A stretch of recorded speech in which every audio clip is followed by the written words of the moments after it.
Somewhere in your life right now, there is a conversation you keep replaying.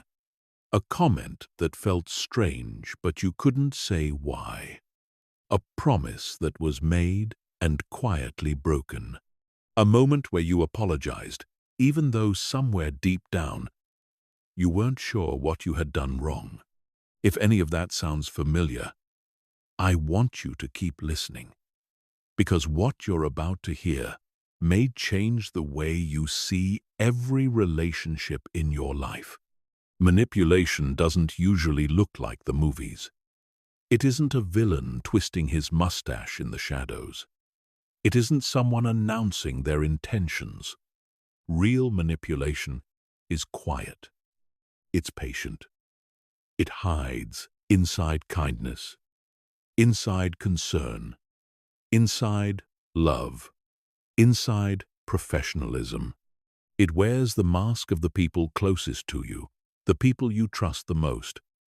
And that's exactly why it works. You don't see it coming because you're not looking for danger in the people who are supposed to protect you.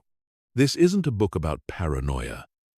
It isn't about turning you into someone who suspects everyone around them of secret agendas. It's the opposite. It's about giving you back something that manipulation slowly takes away without you noticing. Your ability to trust your own perception. Because that's the real cost of manipulation. It's not just about what someone gets from you. It's about what you stop believing about yourself. By the end of this, you will understand the patterns. You will recognize the language.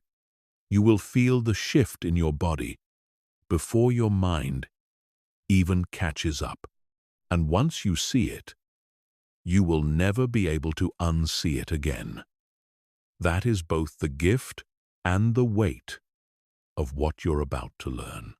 So take a breath, get comfortable, and let's begin uncovering what has been hiding in plain sight. Chapter 1.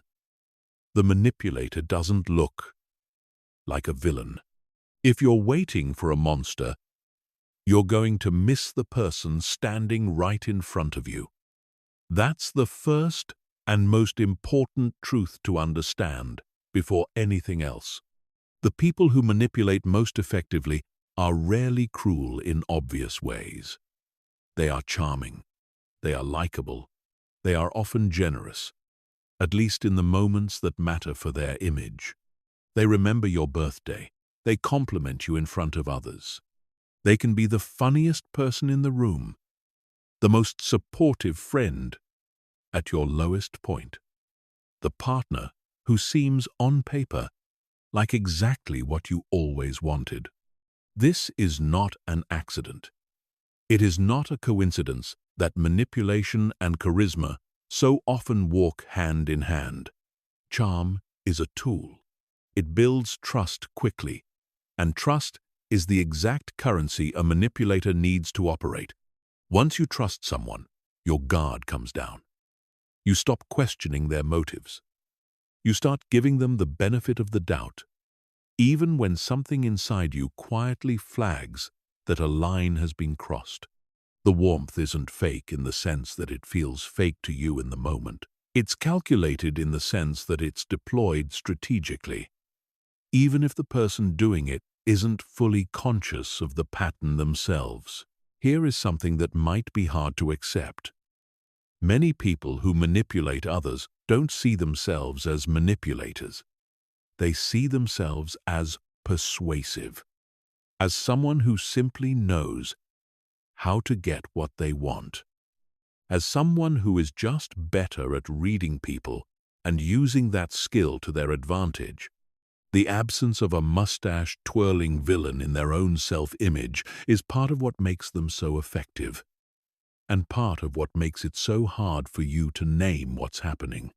You keep looking for cruelty, and what you find instead is someone who seems, at least on the surface, like one of the good ones. This is why the people who fall for manipulation are not gullible or weak. In fact, it's often the opposite.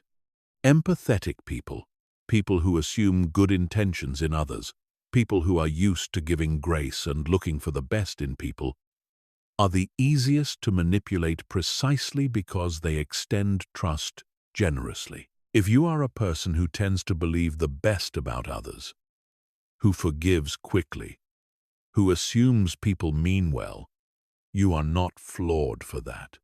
You are simply someone whose kindness has, at some point, been used against you by someone who understood exactly how far that kindness would stretch. Manipulators are also skilled at situational performance. They can behave one way with you in private and an entirely different way in public. And the contrast is intentional, whether consciously or not. In front of others, they might be warm, attentive, even doting. Behind closed doors, subtle criticisms creep in, small jabs disguised as jokes, quiet dismissals of your feelings. The gap between the public version and the private version is often the first clue that something deeper is happening. But because the public version is so convincing, you start to wonder if you're the one being unfair. You start to wonder if you're imagining the private version, or exaggerating it, or being too sensitive. There is also a pattern worth naming here. Manipulators are often excellent at identifying what you value most and positioning themselves as the provider of it. If you value being seen as intelligent, they will praise your intelligence, then later use it against you by implying that you're not thinking clearly when you challenge them. If you value harmony and hate conflict, they will frame every disagreement as you being the one causing unnecessary drama. If you value loyalty, they will question your loyalty the moment you assert a boundary. They study you, sometimes without even realizing they're doing it, and they use what they learn as leverage. Understanding this chapter is the foundation for everything else you're about to learn, because it dismantles the myth that you would obviously know if someone were manipulating you. You wouldn't, not right away. And that's not a failure of judgment on your part. It's a feature of how manipulation actually works. It thrives in the space between what someone shows you and what they actually do. And the wider that gap, the more convincing the performance becomes. Once you accept that the manipulator in your life might be someone you genuinely like, someone you've defended to others, someone who has real, redeeming qualities alongside the behavior we're about to explore, you open the door to actually seeing clearly for the first time. It also helps to understand why we, as a species, are so drawn to defending the people who charm us, even in the face of contradictory evidence. Human beings are pattern-seeking creatures, and once we've formed a positive impression of someone, our minds work hard to protect that impression, because updating it feels destabilizing. Psychologists call this the halo effect. The tendency to assume that because someone is likable or attractive in one domain, they must also be trustworthy, honest, or good in other domains as well. A manipulator who is witty at dinner parties, generous with compliments, and successful in their career benefits enormously from this bias because your brain has already filed them under good person before any contradictory behavior even has a chance to register. This is compounded by something called cognitive dissonance, the discomfort we feel when two beliefs contradict each other. If you believe someone is a good, caring person, and then they do something that hurts you, holding both of those truths at once is uncomfortable. Rather than sit with that discomfort, the mind often looks for the path of least resistance, and frequently, that path is minimizing or reinterpreting the hurtful behavior rather than revising the belief that the person is fundamentally good. This is not weakness. It is a basic feature of how human cognition works. And manipulators, whether they understand the psychology explicitly or not, benefit from it constantly. It's also worth noting that manipulation is rarely a single, unified strategy. It's often a collection of smaller behaviors, each one individually forgivable, even understandable, that only become visible as a pattern when you step back and look at the whole picture rather than any single incident. This is precisely why isolated moments so rarely feel like enough evidence to act on. One cancelled plan, one dismissive comment, one broken promise. None of these on their own would convince a reasonable person that something is wrong. It's only when you begin tracking the frequency, the timing, and the consistency of these moments that the shape of the pattern starts to emerge from what once looked like a series of unrelated, forgivable incidents. Chapter 2. Gaslighting. Making you doubt your own memory and perception. There's a particular kind of confusion that doesn't come from not having enough information. It comes from having information and then being told repeatedly that what you saw, heard, or remembered simply isn't true. This is one of the most disorienting experiences a person can go through, and it has a name: gaslighting. It's a slow erosion of your confidence in your own mind, and it is one of the most powerful tools in a manipulator's arsenal, precisely because it doesn't attack what you did. It attacks your ability to trust what you know. Gaslighting rarely announces itself. It doesn't begin with a dramatic denial of some major event. It starts small. You mention something that was said last week, and the response isn't agreement or even disagreement about the content. It's a flat denial that the conversation happened at all. That never happened. I never said that. You're remembering it wrong. At first, you might laugh it off, assuming a simple misunderstanding. But when this pattern repeats, again and again, across different conversations and different topics, something shifts. You start pausing before you speak. You start second-guessing memories you were once completely sure of. You start carrying a small notebook in your mind, or sometimes literally, just to prove to yourself that you're not losing your grip on reality. This is precisely the outcome a gaslighter is engineering. Whether they're doing it deliberately or through a deeply ingrained pattern of self-protection, if they can make you doubt your memory, they never have to be accountable for what actually happened. Every disagreement becomes about your reliability as a witness to your own life, rather than about the actual issue at hand. It's an incredibly effective way to avoid responsibility, because instead of defending their actions, they simply redirect the conversation toward whether your account of those actions can even be trusted. One of the more insidious forms of gaslighting involves emotional gaslighting rather than factual gaslighting. This is when someone doesn't deny an event happened, but instead denies the validity of how you felt about it. You're overreacting. You're too sensitive. I was just joking. Why are you making this into something bigger than it is?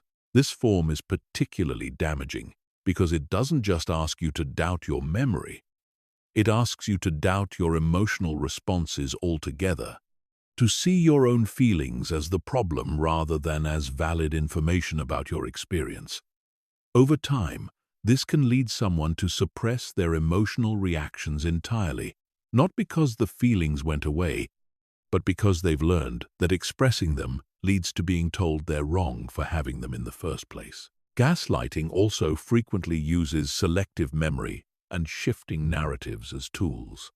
A gaslighter might recall an event in vivid, confident detail when it serves their argument, but claim total memory loss when the same event would implicate them.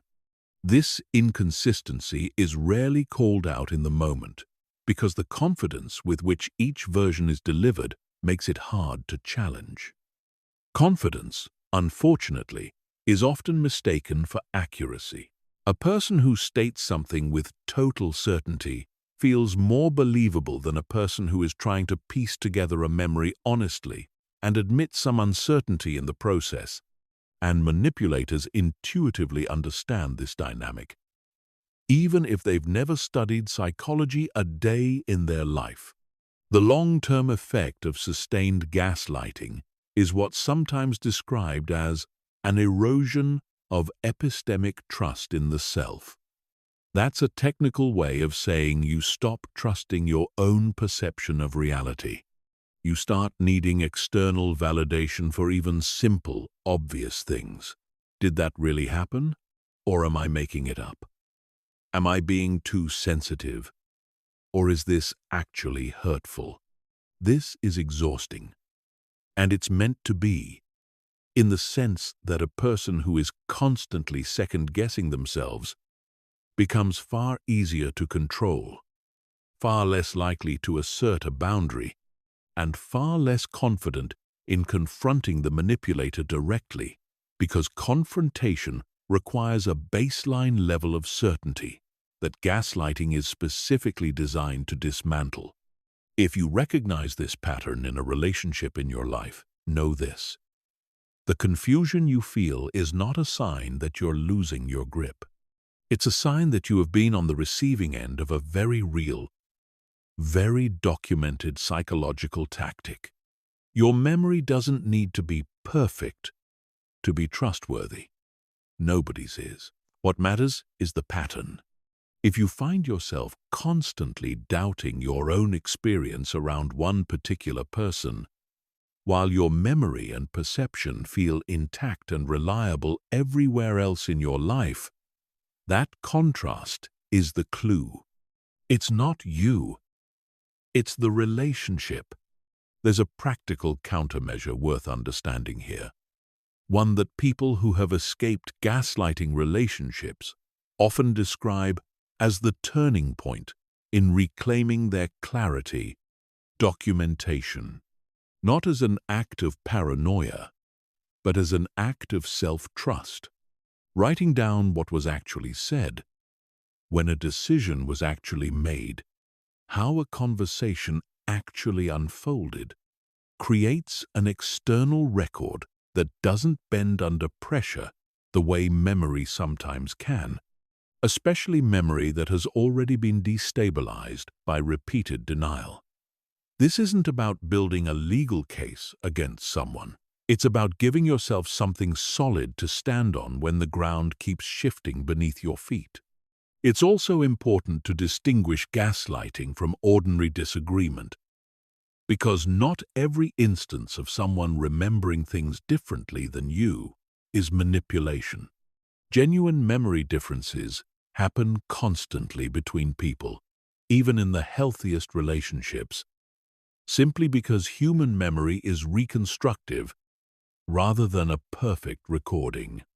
The distinguishing factor isn't the disagreement itself. It's the pattern and the intent behind it. Gaslighting tends to be one-directional, consistently favoring the manipulator's version of events, consistently framing you as the unreliable one, and consistently escalating your self-doubt, rather than working collaboratively toward a shared understanding of what happened. Healthy disagreement about memory usually involves genuine curiosity from both sides, a willingness to consider that either person might be misremembering, and no lasting residue of shame attached to being wrong. Another layer worth understanding is how gaslighting often intensifies specifically at the moments when you're closest to recognizing a larger pattern of mistreatment. If you've ever noticed that the denials, the confusion, the accusations of oversensitivity seem to spike right after you've started asking harder questions or setting a firmer boundary. That's not a coincidence. It's often an unconscious, sometimes conscious, defense mechanism designed to destabilize you right at the moment when clarity would be most dangerous to the relationship's current power balance. Recognizing this timing can itself become one of your most valuable tools because it reframes the confusion not as evidence that you're wrong, but as evidence that you're getting close to something true. Chapter 3. The Guilt Trip, disguised as concern. Guilt is one of the most powerful levers a manipulator can pull, because unlike anger or fear, guilt often masquerades as love. It shows up wearing the language of care, of worry, of sacrifice. And that disguise is exactly what makes it so hard to recognize and so hard to resist. Nobody wants to believe that the person expressing concern for them is actually engineering an emotional trap. So the guilt trip slides past our defenses in a way that outright criticism never could. Consider how this typically unfolds.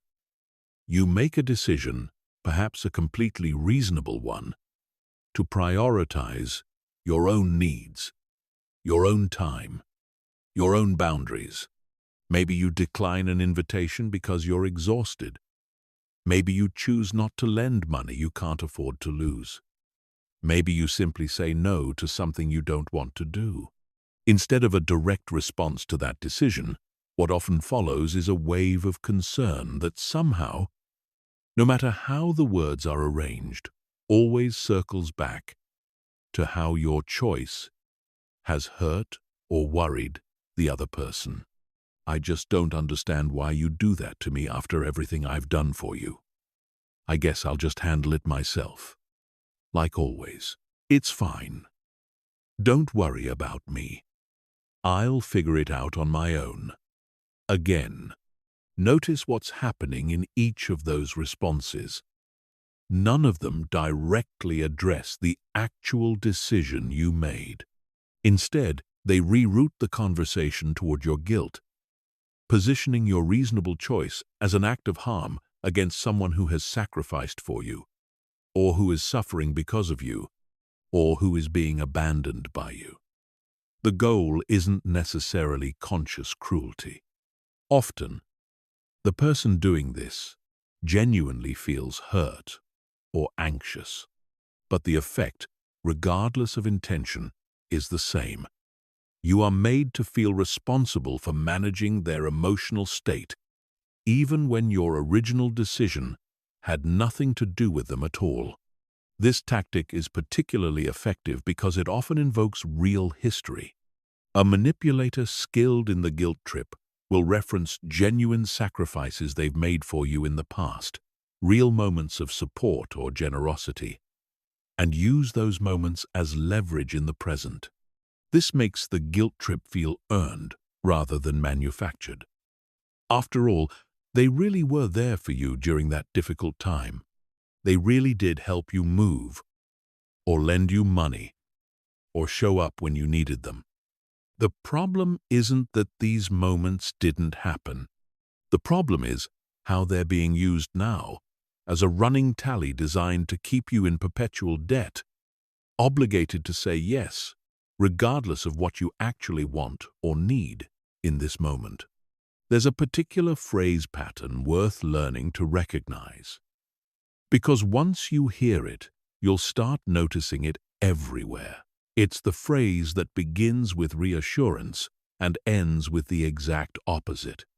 It's fine. I understand. Don't worry about me. Followed immediately or shortly after by a tone, a sigh, a withdrawal, or a comment that makes it clear it is, in fact, not fine at all. This creates a bind. If you address the underlying tension directly, you can be accused of putting words in their mouth, of assuming they're upset when they said they weren't. If you don't address it, The tension lingers, unspoken, poisoning the interaction while you're left to guess what you did wrong and how to fix it. Children raised around chronic guilt tripping often carry this pattern into adulthood without recognizing it, because it becomes their template for how love and closeness are supposed to feel. If concern for you was always tangled up with obligation, if care always came with strings attached, you may find yourself as an adult automatically feeling guilty in relationships that don't actually require it, or worse, gravitating toward people who use guilt as their primary tool of connection, because on some subconscious level, it feels familiar, even normal. Breaking free from this pattern starts with a simple but difficult recalibration. Learning to separate someone's emotional reaction from your responsibility for that reaction. You can care about someone deeply and still recognize that their disappointment in a boundary you've set is not proof that the boundary was wrong. Genuine concern, the kind that isn't manipulative, tends to respect a decision even while expressing a different preference. It doesn't punish you with distance, sighs, or reminders of past sacrifices. It says, "I wish you'd come, but I understand," and then it lets the moment go. If concern in your life never lets the moment go, if it always circles back to what you owe, that's not concern. That's leverage, dressed up in a softer voice. There's also a generational and cultural dimension to guilt-based manipulation worth acknowledging, because in many families and communities, guilt has been normalized as an acceptable, even expected, tool for maintaining closeness and obligation. Phrases like, "After everything I've sacrificed for you," or "a good son or daughter would," or "family always comes first, no matter what," are often passed down through generations, absorbed so early in life that they don't register as manipulation at all. They register as love, because that's the only version of love that was modeled. Recognizing guilt-based manipulation in these contexts can feel like a betrayal of the very culture or family that raised you, which makes it one of the hardest forms to name and resist, even once you intellectually understand what's happening. A useful distinction to hold on to is the difference between guilt and regret. Regret is something you feel when you recognize, on your own terms and in your own time, that a choice you made caused harm, and it motivates repair because you genuinely want to make things right. Guilt, in the manipulative sense we've been discussing, is something imposed on you from the outside, designed to produce compliance rather than genuine reflection. One comes from your own internal moral compass. The other is installed by someone else's expectations, often without your consent, and it produces obedience rather than authentic accountability. Learning to ask yourself, in the moment, do I actually feel regret here? Or am I just feeling pressured? Can become a powerful tool for telling the two apart in real time, rather than only recognizing the difference in hindsight long after you've already given in. One final piece worth carrying with you into the rest of this journey is that recognizing guilt-based manipulation does not require you to stop caring about the people who use it.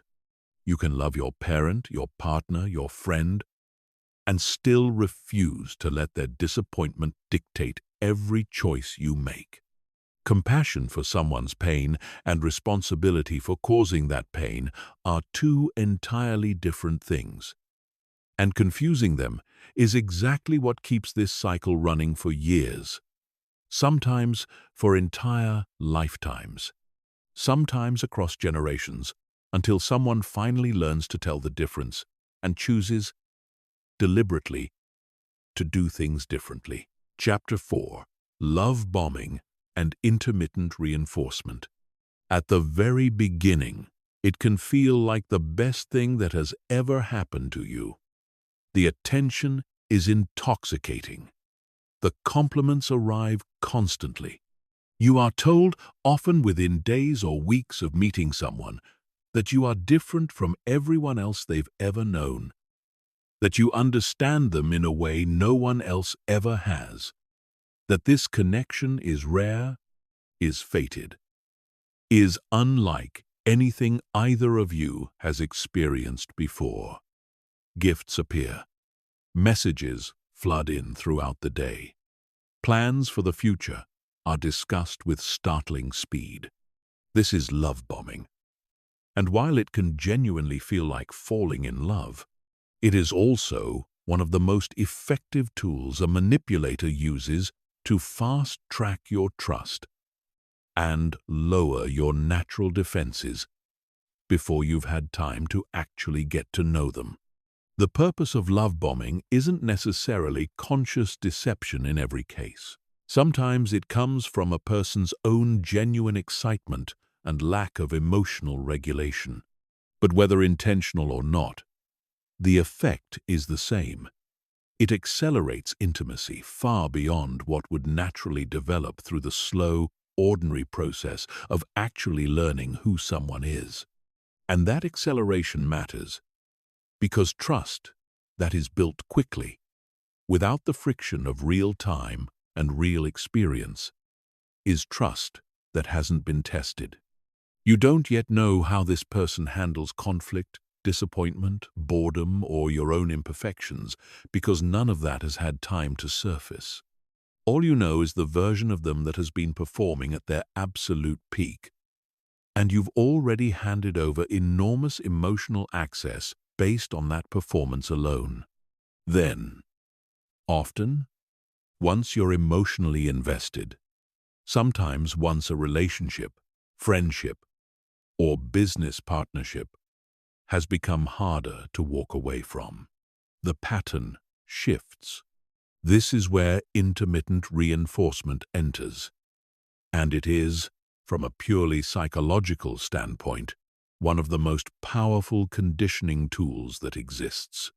Intermittent reinforcement refers to a pattern where rewards, in this case, affection, attention, validation, are given unpredictably rather than consistently. Sometimes you get the warmth and intensity of the early days. Other times you get coldness, criticism, or distance with no clear pattern you can predict or control. This unpredictability is not a flaw in the manipulation. It is the mechanism that makes it so powerfully addictive. Behavioral psychology has demonstrated, going back decades, that unpredictable rewards create far stronger behavioral conditioning than consistent ones. This is the same principle that makes slot machines so compulsively engaging. If a reward came every single time you pulled the lever, the excitement would fade quickly. But because you never know exactly when the payoff will come, you keep pulling, chasing that next hit of validation, that next return to how things felt in the beginning.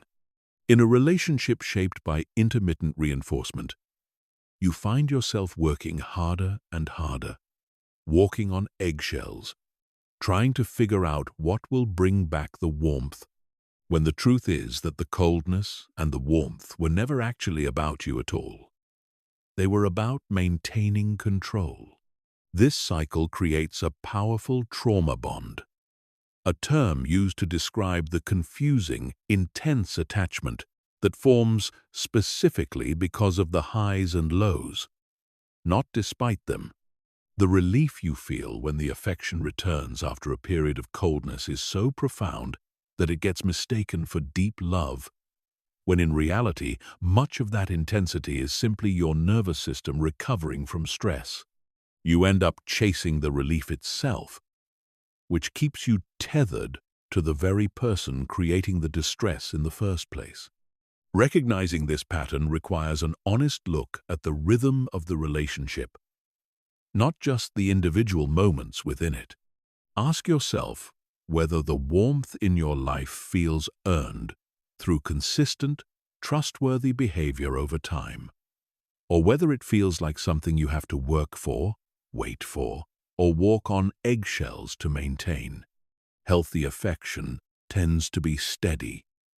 It doesn't disappear the moment you assert an opinion, and it doesn't flood back only after a period of anxious waiting on your part. If the best moments in your relationship always seem to follow the worst ones, if you find yourself feeling grateful simply for a return to normal rather than genuinely happy, that gratitude is a signal worth paying close attention to. The speed of the initial love-bombing phase is itself diagnostic information, even though it rarely feels that way while you're inside it. Genuine, healthy connection tends to deepen gradually through repeated exposure to how someone handles stress, disagreement, boredom, and the ordinary friction of daily life. Love bombing skips this entire process, offering you the emotional payoff of deep intimacy without any of the time investment that would normally be required to earn it. This is part of why it feels so good. It's an emotional shortcut. And shortcuts, in relationships as in most areas of life, tend to bypass exactly the kind of information you actually need in order to make a sound judgment about whether to trust someone. It's also worth understanding why victims of this cycle often struggle to explain it to friends and family who may only witness the highs from the outside and wonder why you'd ever consider leaving someone who seems, at least in public, so devoted to you. The private reality of intermittent reinforcement rarely matches the curated public image, and this mismatch can leave you feeling isolated in your own confusion, unable to fully articulate why something that looks so good on paper feels so exhausting to actually live inside. This isolation is not incidental. Relationships built on this pattern often naturally drift toward reduced outside contact, not necessarily through overt control, but simply because the emotional whiplash consumes so much of your attention and energy that maintaining other relationships starts to feel like too much.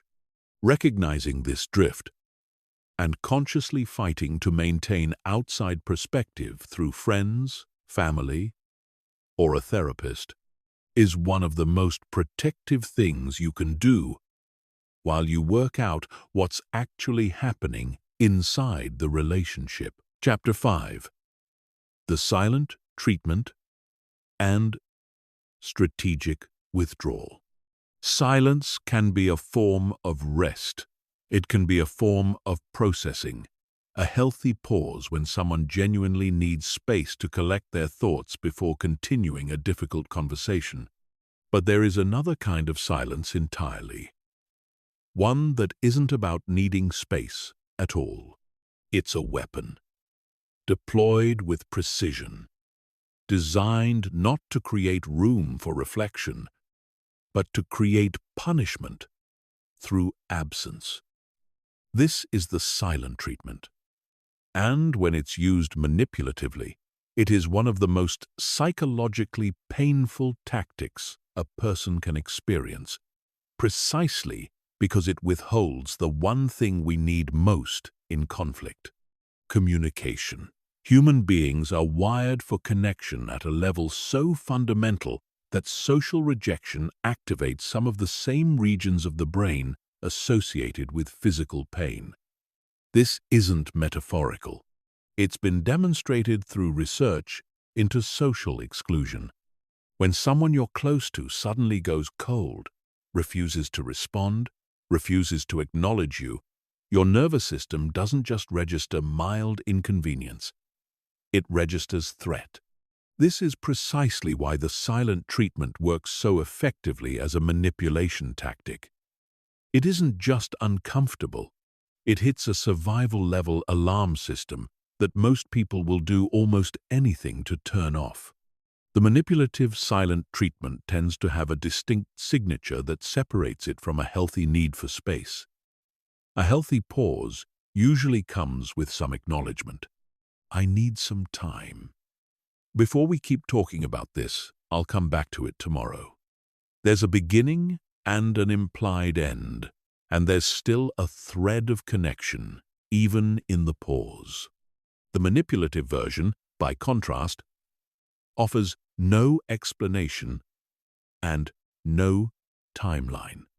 It simply appears, often after you've done something the other person didn't like, whether that's setting a boundary, disagreeing with them, or pointing out a pattern of behavior that makes them uncomfortable. The silence becomes a consequence, not a pause. And the message underneath it is unmistakable, even if never spoken aloud. You will not get my attention again until you change, apologize, or give up whatever you were asking for. What makes this tactic so effective is the vacuum it creates.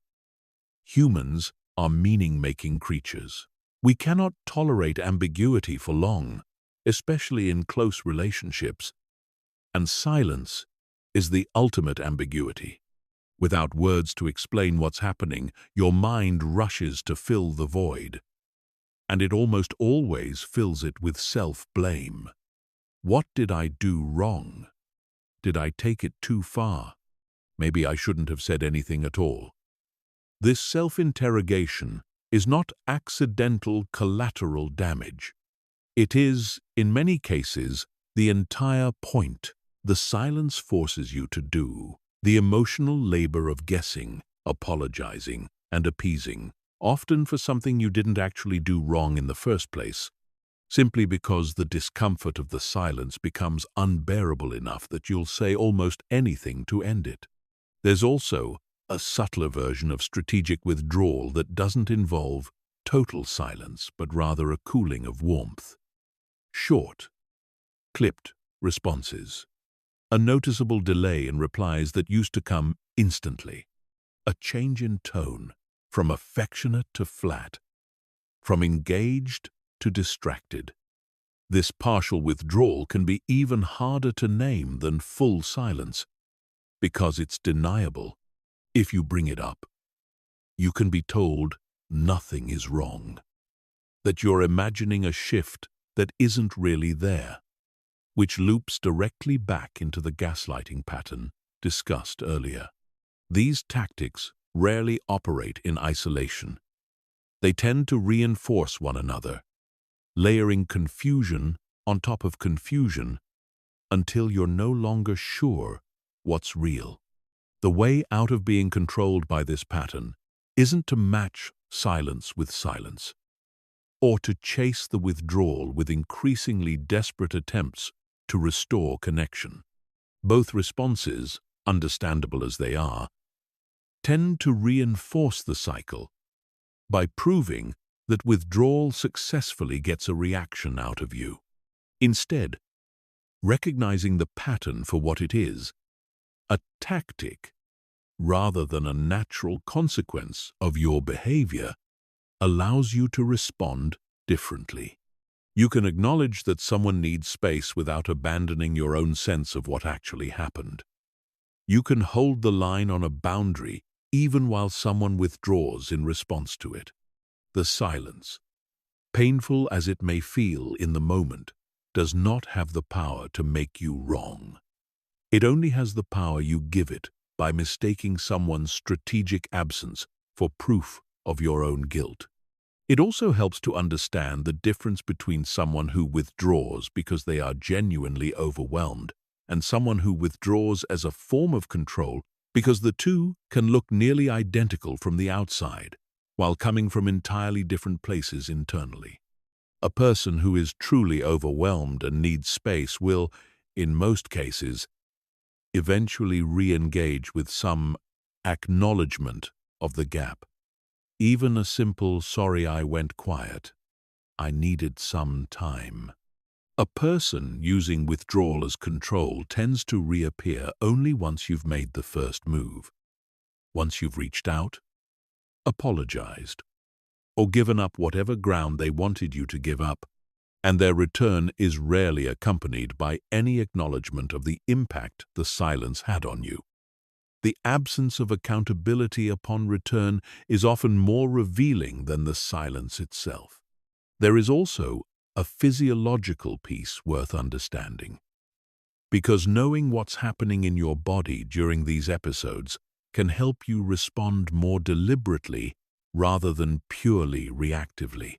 The anxiety that spikes during the silent treatment is a genuine stress response, not an overreaction. And treating it as such, through slow breathing, grounding techniques, or simply naming to yourself that this is my nervous system reacting to perceived social threat, can create just enough space between the feeling and the action to prevent you from making decisions purely out of that anxious, appeasing impulse.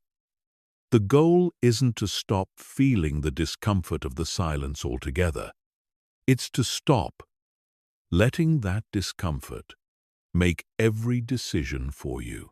As you carry these first 5 patterns forward, notice how they rarely appear in isolation. A person who love bombs early often gaslights later. A person who withdraws strategically often follows it with a guilt trip once contact resumes.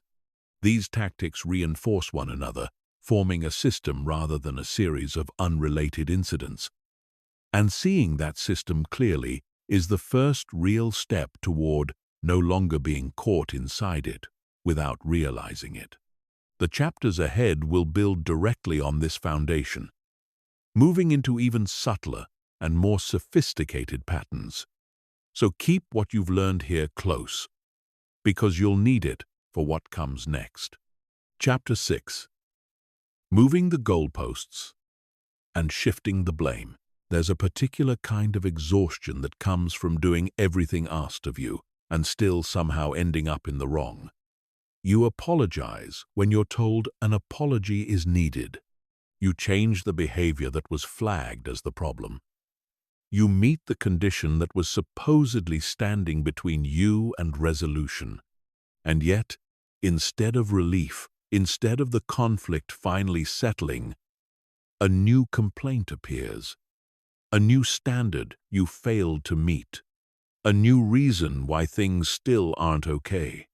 If this pattern feels familiar, you've experienced one of the most quietly maddening manipulation tactics that exists: the constantly moving goalpost. This tactic works because it exploits your good faith. When someone tells you what's wrong, your natural, healthy instinct is to try to fix it. You genuinely want the relationship, the friendship, the working partnership to improve, so you put in real effort toward the specific thing you were told mattered. But in a relationship shaped by this pattern, the specific complaint was never really the point.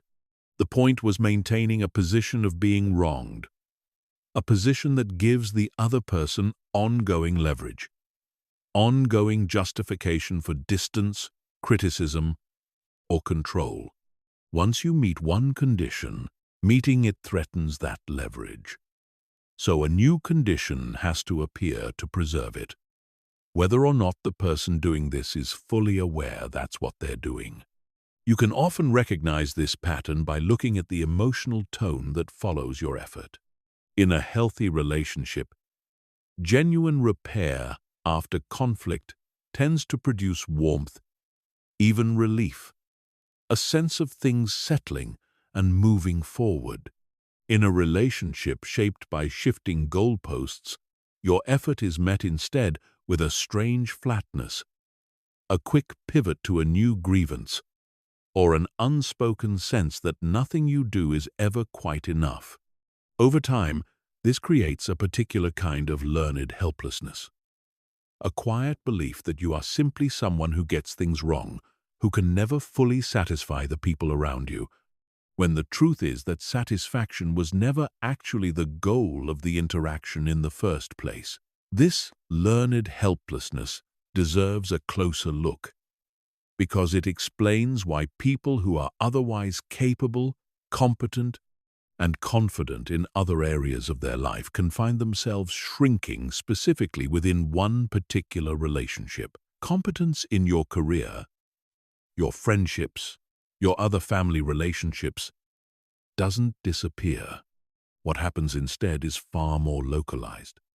You develop a specific, trained uncertainty around one person, an anticipatory bracing before conversations with them, a habit of rehearsing what you'll say in your head long before you say it, simply because experience has taught you that even careful, well-intentioned communication with this particular person tends to end somewhere you didn't expect, and rarely somewhere good. Closely related to this is the tactic of blame shifting, which often works in tandem with the moving goalpost to create a nearly airtight system of control. Blame shifting is exactly what it sounds like. Redirecting responsibility for a problem away from the person who caused it and onto someone else, usually you. This can happen through direct accusation. Well, you're the one who brought it up in the first place. Or through more subtle reframing. If you hadn't reacted that way, I wouldn't have had to respond like that.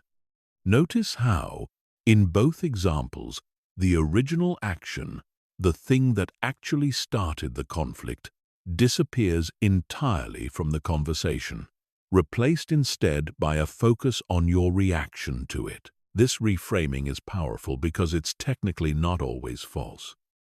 You did react. You did say something.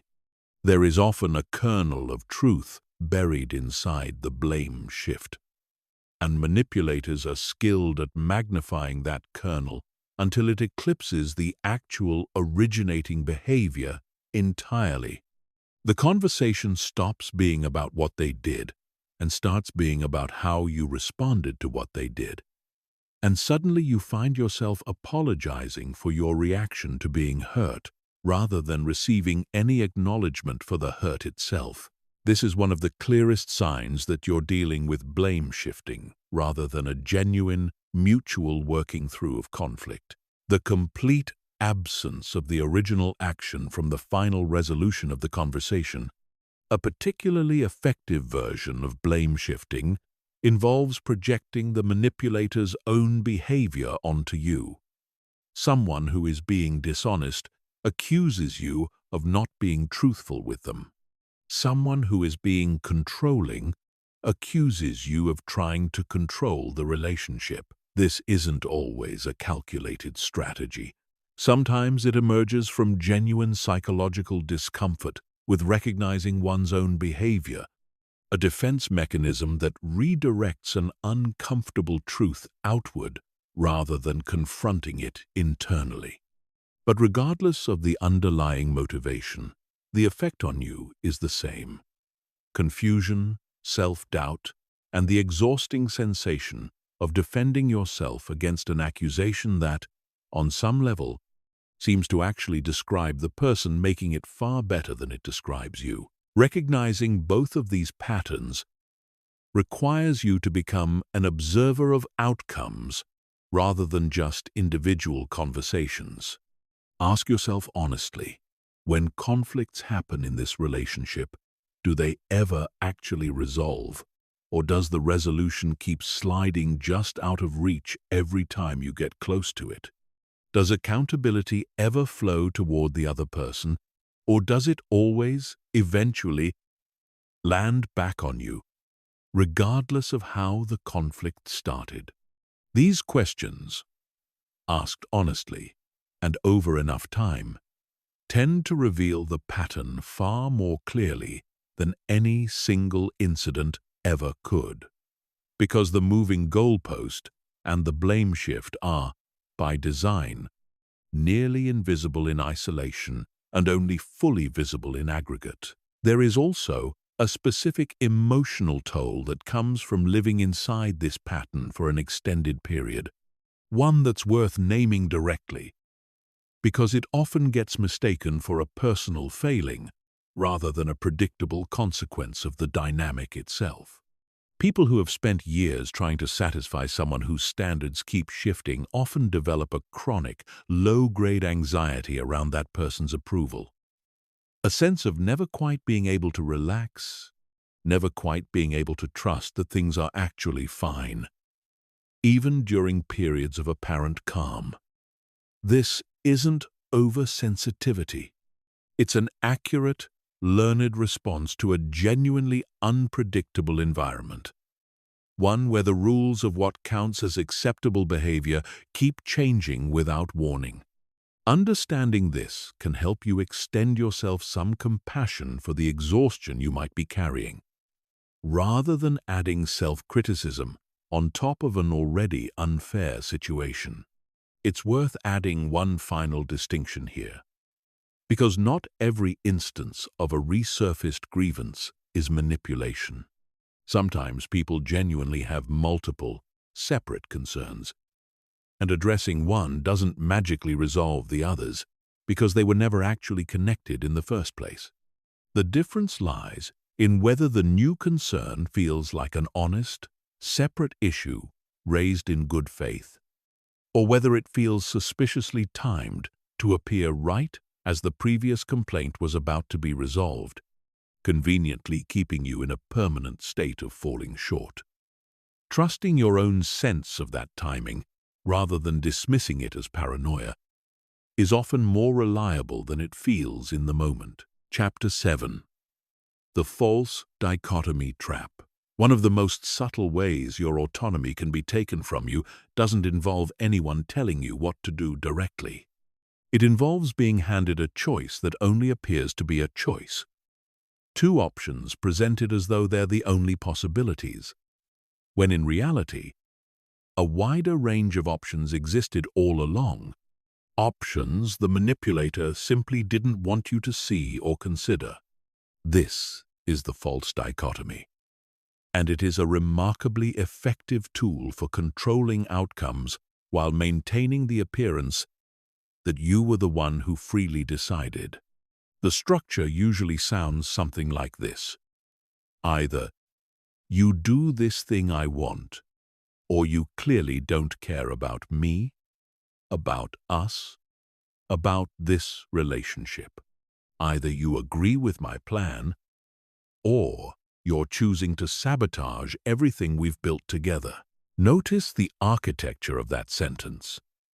It presents two options, and only two, when the actual range of possible responses to almost any situation in life is far broader than that. There is no room in a false dichotomy for a third option, for a compromise, for a version where you disagree with a specific plan while still caring deeply about the relationship as a whole. The manipulator has collapsed a complex situation down into two extreme poles and positioned the option they want as the only reasonable, caring choice available. This tactic works because extreme framing triggers a kind of urgency in the mind that more nuanced framing doesn't. When you're told your choice is between supporting someone completely or abandoning them entirely, the emotional stakes feel enormous, and enormous emotional stakes tend to short-circuit slower, more careful thinking. You're far less likely, in that heightened state, to pause and ask, wait, is this really the only two options here? And far more likely to simply pick the option that avoids the terrible-sounding alternative, even if that alternative was never actually accurate in the first place. False dichotomies show up constantly in everyday manipulation, often disguised in far more casual language than the dramatic examples above. If you really loved me, you'd want to spend every weekend together. A good employee would never ask about overtime pay. If you were really my friend, you wouldn't need me to explain why this hurt me. Each of these statements quietly implies that there are only two categories a person can fall into: the good, loving, understanding version, or the bad, uncaring, unreasonable version, with no acknowledgement that a person can want space and still love someone deeply, can care about fair compensation and still be a dedicated employee, can need an explanation and still be a good, invested friend. Escaping the pull of a false dichotomy starts with training yourself to notice the linguistic architecture of either-or statements, especially ones that arrive attached to strong emotional consequences. When you hear a choice framed as only having two extreme outcomes, it's worth pausing and consciously asking yourself, what other options actually exist outside the two you've been handed? Almost always, in situations shaped by false dichotomies, a wider range of reasonable middle ground was available all along. It simply wasn't offered to you, because offering it would have made it far easier for you to say no to the option the manipulator actually wanted. It's also worth recognizing that false dichotomies frequently work alongside urgency, another manufactured pressure that narrows your thinking even further. You need to decide right now. I can't keep waiting for an answer. If you don't tell me today, I'll assume you don't care. Genuine, healthy decisions, especially ones involving significant relational stakes, rarely require the kind of immediate, high-pressure response that manipulative false dichotomies tend to demand. When you notice both patterns together, an artificially narrow set of options combined with an artificially compressed timeline, that combination is one of the clearest signals that you're being pushed toward a decision that serves someone else's interests far more than it serves your own clear thinking. A useful mental habit for dismantling false dichotomies in real time is to physically or mentally list out a third, fourth, and fifth option before responding to any either or ultimatum. Even if you ultimately choose one of the two original options, the simple act of generating alternatives reminds your mind that a genuine choice existed, which changes the entire emotional texture of the decision. Choosing something because it's genuinely your preference among several real options feels fundamentally different from choosing something because it was the only acceptable path left after the other one was made to sound unthinkable. The outcome might occasionally look the same from the outside, but internally, the difference between those two experiences is the difference between autonomy and compliance. It's also worth noting that people who use false dichotomies frequently aren't always doing so with cold calculation. Some genuinely experience the world in binary terms, having grown up in environments where nuance wasn't modeled, where love or care was itself expressed in all-or-nothing language. Recognizing this doesn't obligate you to accept the framing, but it can help you respond with clarity rather than anger when you name a third option and offer it calmly rather than assuming you're up against deliberate, conscious cunning every single time. Sometimes you are. Often, you're simply dealing with someone who has never learned another way to ask for what they want. Chapter 8. Triangulation. Using others to control you. Not all manipulation happens directly between two people. Some of the most effective forms happen through a third party, someone brought into the dynamic specifically to apply pressure, create comparison, or reinforce a narrative that the manipulator wants you to internalize. This is triangulation, and once you learn to recognize it, you'll notice it operating in families, friendships, workplaces, and romantic relationships with startling frequency often hiding in plain sight, because it rarely looks like manipulation in the moment. It looks like ordinary conversation, ordinary comparison, ordinary social dynamics.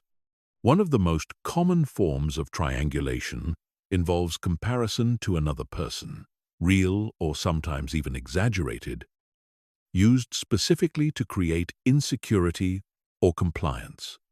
You know, my ex never had a problem with this. Everyone else on the team manages to hit their deadlines without complaining. Your sister always calls me back right away. These comparisons are rarely offered as neutral observations. They're offered as pressure, positioning someone else as the standard you're failing to meet, and implicitly threatening that failing to meet it carries consequences, whether that's the withdrawal of affection, respect, or opportunity. The specific comparison rarely matters as much as the function it serves, making you feel that your worth or your place in the relationship is conditional, contingent, and constantly being measured against someone else who, conveniently, always seems to be doing it better. The insidious part of comparison-based triangulation is that the comparison itself is often unfalsifiable. You have no real way of knowing whether the ex genuinely never had this problem, whether the co-worker's deadlines are actually met without complaint, whether the sibling truly calls back with the consistency being described. You're not actually being asked to evaluate evidence. You're being asked to feel inadequate against a benchmark you can't verify and can't fairly compete with, because the benchmark exists specifically to be just slightly out of reach, adjustable at will, depending on whatever behavior needs reinforcing in the moment. Another form of triangulation involves relaying information rather than communicating directly. Instead of addressing a conflict with you personally, a manipulator might tell a mutual friend, a family member, or a colleague their version of events, often shaping that version to cast themselves favorably with the expectation, sometimes explicit, that this information will eventually make its way back to you. This creates several advantages for the person doing it. It allows them to control the narrative before you have a chance to offer your own perspective. It recruits allies who may take their side without ever hearing yours. And it creates a diffuse, hard-to-address form of pressure. Because now you're not just dealing with one person's version of events, you're dealing with a small network of people who have already absorbed a particular framing of the situation, often without realizing they've been positioned as messengers or judges in a conflict that was never actually theirs to referee. Triangulation can also take the form of deliberately creating rivalry or competition between two people who might otherwise be allies.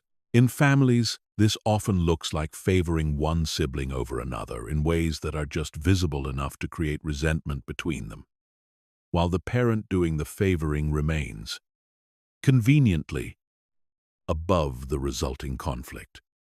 In workplaces, it can look like a manager who tells two employees, separately and confidentially, that each of them is the real talent on the team, subtly encouraging both to compete for approval rather than collaborate, which keeps both of them more focused on pleasing the manager than on comparing notes about how they're each actually being treated. In romantic relationships, it can look like maintaining close, ambiguous friendships with former partners specifically to keep a current partner feeling slightly insecure, slightly more compliant, slightly more inclined to work harder to secure the primary position. What makes triangulation particularly difficult to address directly is its inherent deniability. If you confront someone about comparing you unfavorably to another person, you can be told you're being paranoid, that it was just an offhand comment, that you're reading too much into something small. If you confront someone about relaying a skewed version of events to a mutual friend, you can be told they were simply venting, simply processing, and never intended for it to get back to you, even when, on some level, that was clearly the point. This deniability is precisely what makes triangulation such an efficient tool, because it allows the manipulator to exert significant influence over how you're perceived and how you feel about yourself, while maintaining an easy exit from any direct accountability. The countermeasure to triangulation is, whenever possible, a return to direct communication, even when it's uncomfortable, even when it would be easier to let a third party carry the message instead. If a conflict genuinely involves you and someone else, insisting on addressing it between the two of you, rather than through intermediaries, denies the manipulation its favorite operating terrain. It's also worth extending real skepticism, gently and without becoming cynical about every relationship in your life, to second-hand information about how someone feels about you. If you find yourself constantly learning about a friend's or partner's grievances through other people rather than from them directly, that pattern itself, regardless of the content of any individual grievance, is worth naming and addressing head-on. There is a particular kind of loneliness that comes from being at the center of triangulation without fully realizing it, because the people around you often believe they're simply being kept informed, being asked for advice, or being a supportive listening ear, without recognizing that they've been recruited into a version of events curated specifically to shape their perception of you. This can leave you feeling surrounded by people yet strangely unsupported, sensing a subtle shift in how others treat you without being able to trace exactly where that shift originated. If you notice friends or family members treating you with unexplained coolness or referencing conversations you were never part of, it's worth considering, gently and without jumping to conclusions, whether triangulation might be operating somewhere in the background of that shift. It's also worth mentioning that triangulation can occur even without any malicious framing of you specifically. Sometimes the goal isn't to make you look bad, but simply to create a support network that reinforces the manipulator's own perspective, insulating them from having to genuinely reflect on feedback by surrounding themselves with people who will agree, sympathize, and validate rather than challenge. In these cases, you may not even be the direct subject of the triangulated conversations, but you still experience the downstream effect, a wall of agreement that makes it far harder for your perspective, even when reasonable and well-articulated, to gain any traction against a chorus that was assembled long before you ever had the chance to speak. Chapter 9. Darvo. Deny, attack, and reverse. Victim and offender. There is a particular sequence of moves so consistent, so recognizable once you know what to look for, that psychologists gave it its own name. DARVO. It stands for deny, attack, and reverse victim and offender. And it describes what happens when someone who has genuinely caused harm responds not by acknowledging that harm, but by flipping the entire script so thoroughly that, by the end of the conversation, you're the one apologizing and they're the one receiving comfort, despite being the person who caused the original problem in the first place. The sequence typically begins the moment you raise a legitimate concern or point out something that hurt you. The first move is denial, a flat refusal to acknowledge that the behavior in question happened, or happened the way you're describing it. That's not what I did. You're exaggerating. That's not fair. This denial often arrives with genuine seeming confusion or offense, which can be disorienting, because it doesn't match the calm, matter-of-fact way you raised the issue in the first place. You expected, reasonably, some acknowledgement, or at minimum, a conversation about what actually happened. Instead, you're met with immediate rejection of the premise itself. The second move is attack, and it tends to follow almost immediately on the heels of denial, sometimes so quickly that the two blur together into a single response. Rather than defending their specific actions, the person shifts to criticizing you, your character, your motives, your history of bringing up problems, your tendency to overreact, your own past mistakes, anything that redirects the conversation away from the specific behavior you raised and toward a broader indictment of who you are as a person. This attack is rarely proportionate to the original concern. It tends to be sweeping, personal, and designed to put you on the defensive so thoroughly that you forget what you originally came to the conversation to address. The third and final move is the reversal of victim and offender. And this is the piece that makes Darvo so uniquely disorienting compared to ordinary defensiveness. By the end of the exchange, the person who caused the original harm has positioned themselves as the one who has been wronged. Wronged by your accusation, wronged by your tone, wronged by your unwillingness to see things from their perspective, wronged by years of being misunderstood by you specifically. And you, the person who came into the conversation with a legitimate concern, find yourself apologizing, comforting them, reassuring them that you didn't mean to hurt them, while the actual issue you raised has evaporated entirely, unaddressed, sometimes never to be revisited again. What makes Darvo so effective and so damaging over repeated use is that it teaches you, through direct and often painful experience, that raising concerns is not safe. Each time you attempt to address something that hurt you and end up, instead, comforting the person who hurt you, a lesson gets reinforced. Better to stay quiet next time. Better to let it go. Better to manage this feeling privately, rather than risk the exhausting, disorienting reversal that seems to happen every time you try to talk about it. This is precisely why Darvo is considered, by researchers who study it, to be a significant contributor to why victims of manipulation and abuse so often stay silent, not because the harm wasn't real, but because every attempt to name it was systematically turned back around on them.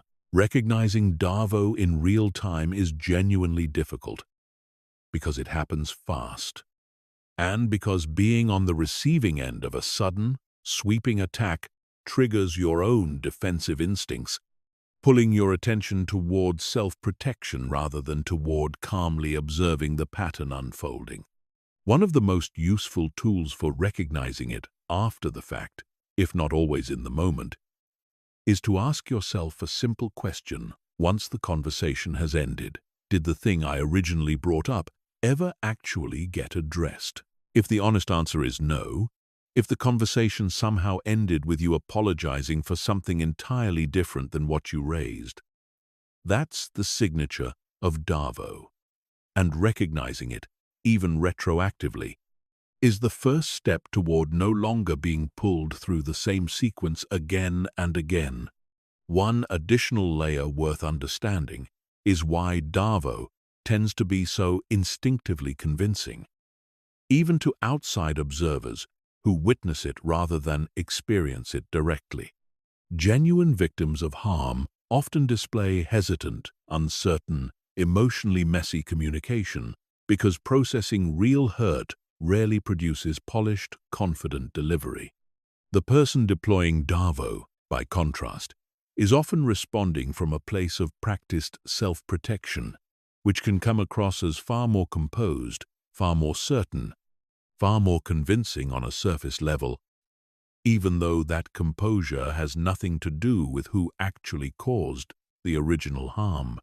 Outside observers, and sometimes even you in the moment, can mistake confidence for credibility, which is exactly why Darvo remains so effective even when the underlying facts, examined calmly and later, would tell a very different story. Breaking the cycle of Darvo often requires a strategy that feels counterintuitive at first, refusing to let the attack phase pull you off course. This doesn't mean ignoring genuine criticism, because sometimes a defensive response does contain a valid point buried inside it. It means consciously separating that valid point from the flood of surrounding accusation, addressing it on its own terms if it deserves addressing, while calmly, repeatedly, returning the conversation to the original concern you raised. This can sound as simple as, "I hear that you're upset about that, and we can talk about it, but I still want to come back to what I originally brought up." It rarely works instantly, and it often requires saying some version of that sentence multiple times before the redirection actually holds. But with practice, it becomes possible to stay anchored to your original point rather than being swept entirely into someone else's narrative. Chapter 10. Micro manipulations in everyday conversation. Not every manipulation tactic is large enough to have its own dramatic name or clear structure. Some of the most persistent, cumulative damage comes from tiny, almost invisible moves woven into ordinary conversation. Small enough that any single instance seems barely worth mentioning, but frequent enough, over months and years, to quietly reshape how you see yourself and how much space you feel entitled to take up in a relationship. These micro-manipulations rarely get named because they rarely rise to the level of an obvious offense.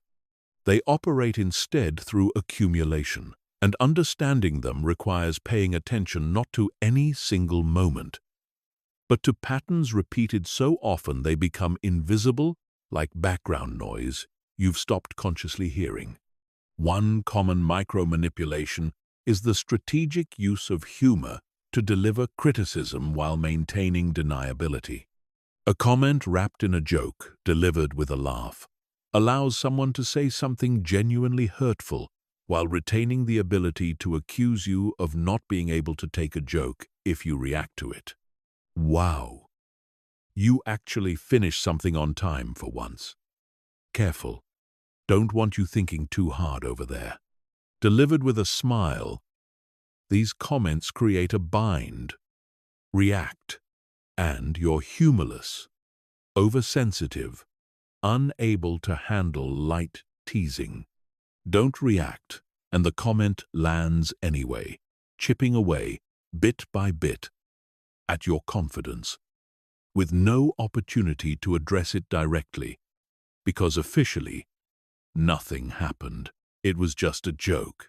Another subtle pattern involves the strategic use of timing, particularly bringing up criticism or difficult topics at moments when you're least equipped to respond well.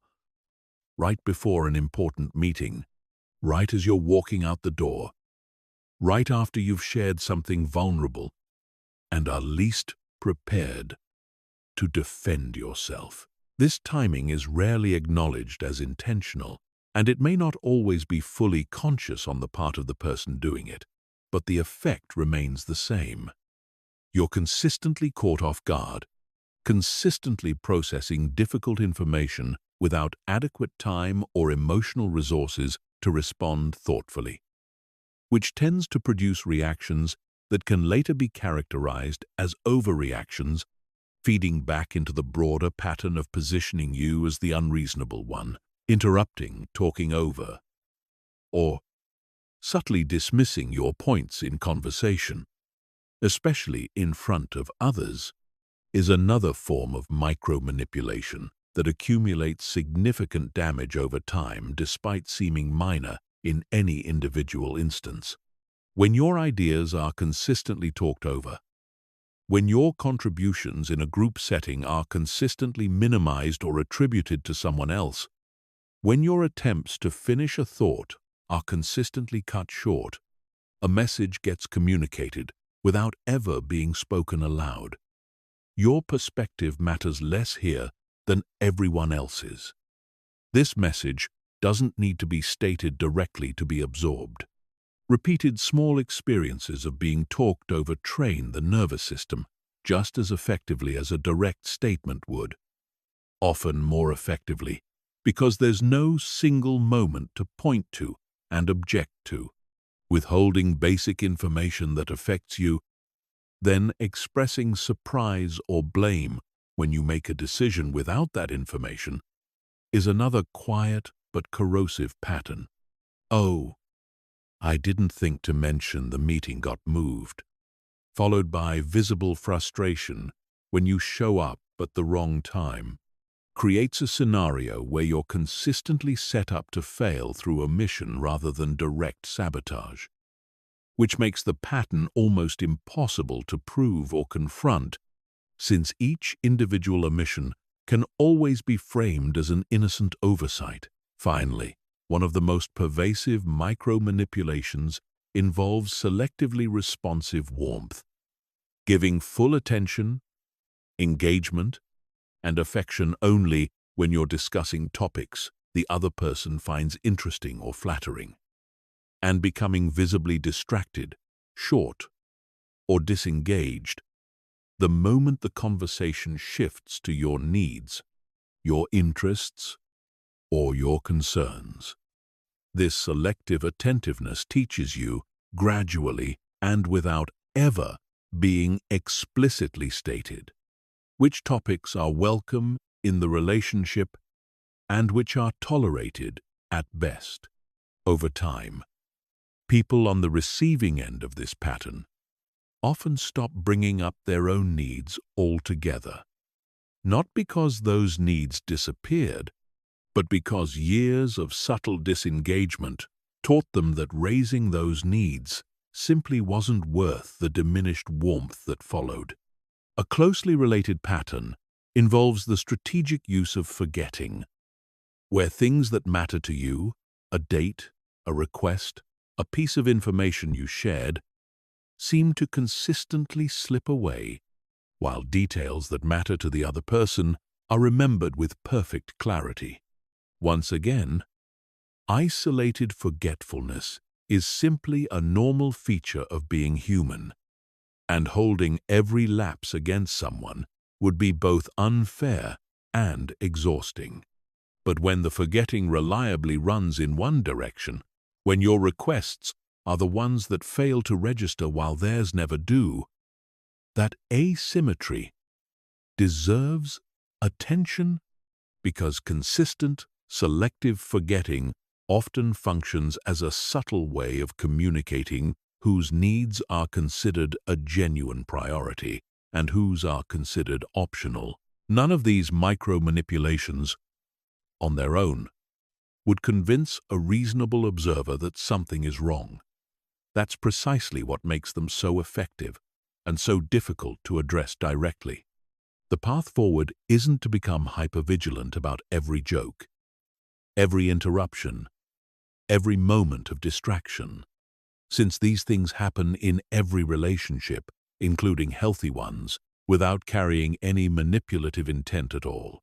The path forward is to notice patterns rather than incidents, to ask yourself honestly whether these small moments cluster consistently around one person, one relationship, one dynamic, or whether they're simply the ordinary texture of imperfect human communication. When they cluster, when they repeat, when they always seem to move in the same direction toward your diminishment and their comfort, that clustering Is the signal worth trusting, even when no single moment inside it would ever hold up as proof on its own? There's a particular exercise worth trying if you suspect micromanipulation is present in a relationship but struggle to articulate why the relationship feels draining despite an absence of any single dramatic incident. Keep a brief, private log for 2 or 3 weeks, noting not accusations, just small observations. A dismissive comment here, a moment of being talked over there, a joke that landed a little too pointed to laugh off comfortably. Reading back over that log after a few weeks often reveals a density and directionality that's invisible in the moment, when each incident is experienced in isolation and immediately forgotten or minimized. Patterns that feel impossible to prove in real time frequently become undeniable once written down and viewed together, precisely because the cumulative weight, rather than any individual entry, is what carries the real evidence. It's also worth acknowledging that recognizing micromanipulation can initially feel destabilizing rather than clarifying, because it requires reevaluating countless small moments you'd previously dismissed or laughed off, sometimes moments spanning years of a relationship. This reevaluation can bring up grief, anger, or a disorienting sense of having missed something that now feels obvious in hindsight. This reaction is normal, and it doesn't mean you were foolish for not seeing it sooner. Micromanipulations are, by design, built to stay below the threshold of obvious detection. Seeing them now, rather than never, is not a sign of having been slow to notice. It's a sign that you're finally looking at the full picture, instead of only the individual pieces you were shown one at a time. Chapter 11. Why You Keep Excusing It. The psychology of the blind spot. If everything you've heard so far makes sense to you intellectually, and yet you still find yourself making excuses for someone in your life whose behavior matches pattern after pattern we've covered, you are not alone, and you are not weak. There is a specific, well-documented psychology behind why people stay in manipulative dynamics long after the evidence has become undeniable to everyone around them. And understanding that psychology is essential, because shame about staying only adds another layer of pain on top of an already difficult situation. And shame has never once helped anyone leave anywhere faster.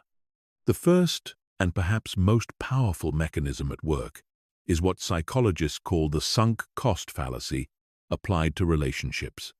The longer you've invested time, emotional energy, shared history, and hope into a relationship, the harder it becomes to accept that continuing to invest might not lead to the outcome you've been working toward. Walking away doesn't just mean losing the relationship. It means confronting the possibility that years of effort were spent trying to fix something that was never going to be fixed through effort alone. That confrontation is genuinely painful, and the mind will often go to significant lengths to avoid it, including minimizing red flags, rationalizing bad behavior, and holding on to hope that things will eventually change if you just try a little harder, understand a little better, or love a little more patiently. Closely related is the role that intermittent good moments play in keeping you attached. As we discussed earlier, when it comes to intermittent reinforcement, the good moments in a manipulative relationship are often genuinely good. The manipulator is rarely cruel every single moment of every single day. There are real laughs, real tenderness, real connection woven throughout the pattern. And it's precisely because those moments are real that they become so powerful as anchors keeping you in place. You're not making up the good version of this person. You've seen it, you've experienced it, and some part of you remains genuinely convinced that the good version is the true version, while the harmful behavior is somehow an aberration rather than an equally real and equally consistent part of the same person. There's also a deeply human tendency to extend more understanding, patience, and forgiveness to people we're closest to, which is, in most contexts, a genuinely admirable quality. The same empathy that makes you a caring friend, partner, or family member is the same empathy a manipulator relies on to be given chance after chance.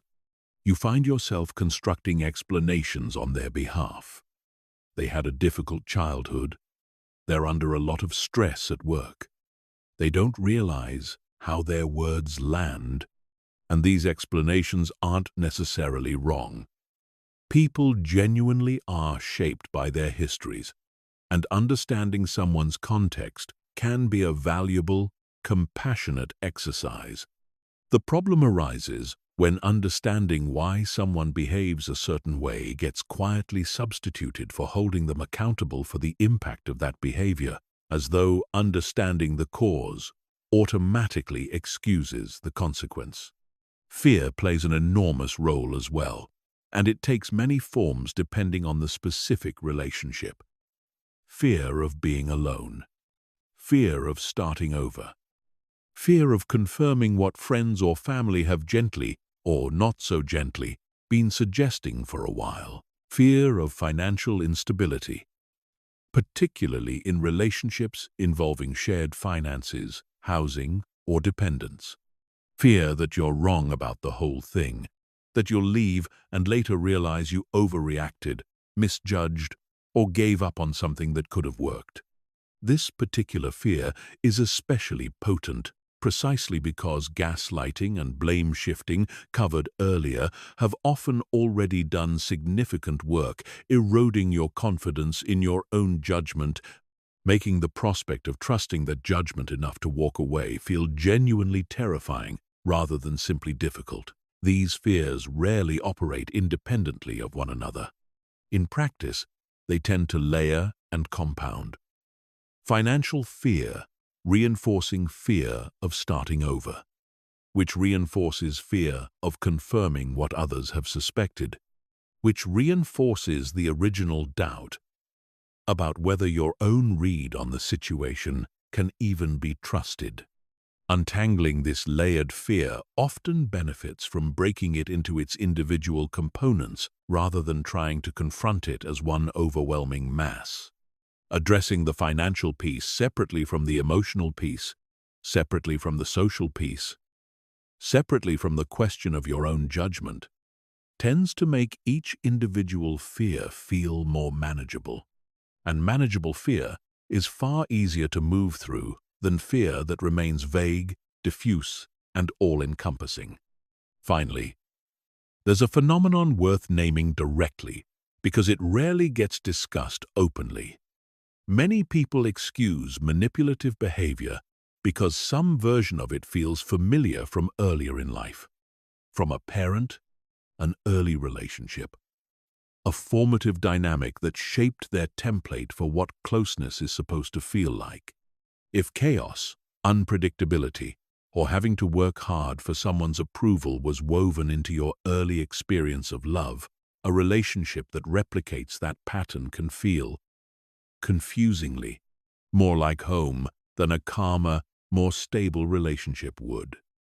This isn't a character flaw. It's simply how the human nervous system learns what to expect from closeness. And recognizing this pattern in yourself, without judgment, is often one of the most liberating realizations on the entire path toward change, because it shifts the question from what's wrong with me for staying to what did I learn to expect from love, and is it time to learn something different? It's worth adding one more piece here, because it rarely gets said plainly enough. The ability to see a pattern clearly and the readiness to act on it are two different things, arriving on two different timelines. You can fully understand everything covered in this chapter, recognize every mechanism keeping you attached, and still not be ready to leave, change the relationship, or confront it directly. And that gap between understanding and readiness is not a contradiction. It's simply how real change tends to work, arriving in layers rather than all at once, and giving yourself permission to be in that gap, rather than rushing yourself out of it or shaming yourself for still being in it, is itself an act of the same self-trust. This entire journey is ultimately about rebuilding. There is also a social dimension to why people keep excusing manipulative behavior that deserves mention, because it rarely gets discussed alongside the more internal, psychological factors. Admitting that a relationship is shaped by manipulation often means admitting it publicly, at least eventually, to friends, to family, sometimes to an entire social circle that has known this person alongside you for years. This can feel like an enormous undertaking, not because the truth itself is complicated, but because the social unwinding that follows, explaining, answering questions, watching people's reactions, sometimes losing mutual friends or navigating divided loyalties, adds a whole additional layer of exhaustion on top of the emotional work already required. Recognizing this social cost as a legitimate factor, rather than a shallow or unworthy reason for hesitation, can help you approach your own timeline with more compassion rather than frustration at yourself for not moving faster. Finally, it's worth remembering that awareness itself changes the equation even before any external action is taken.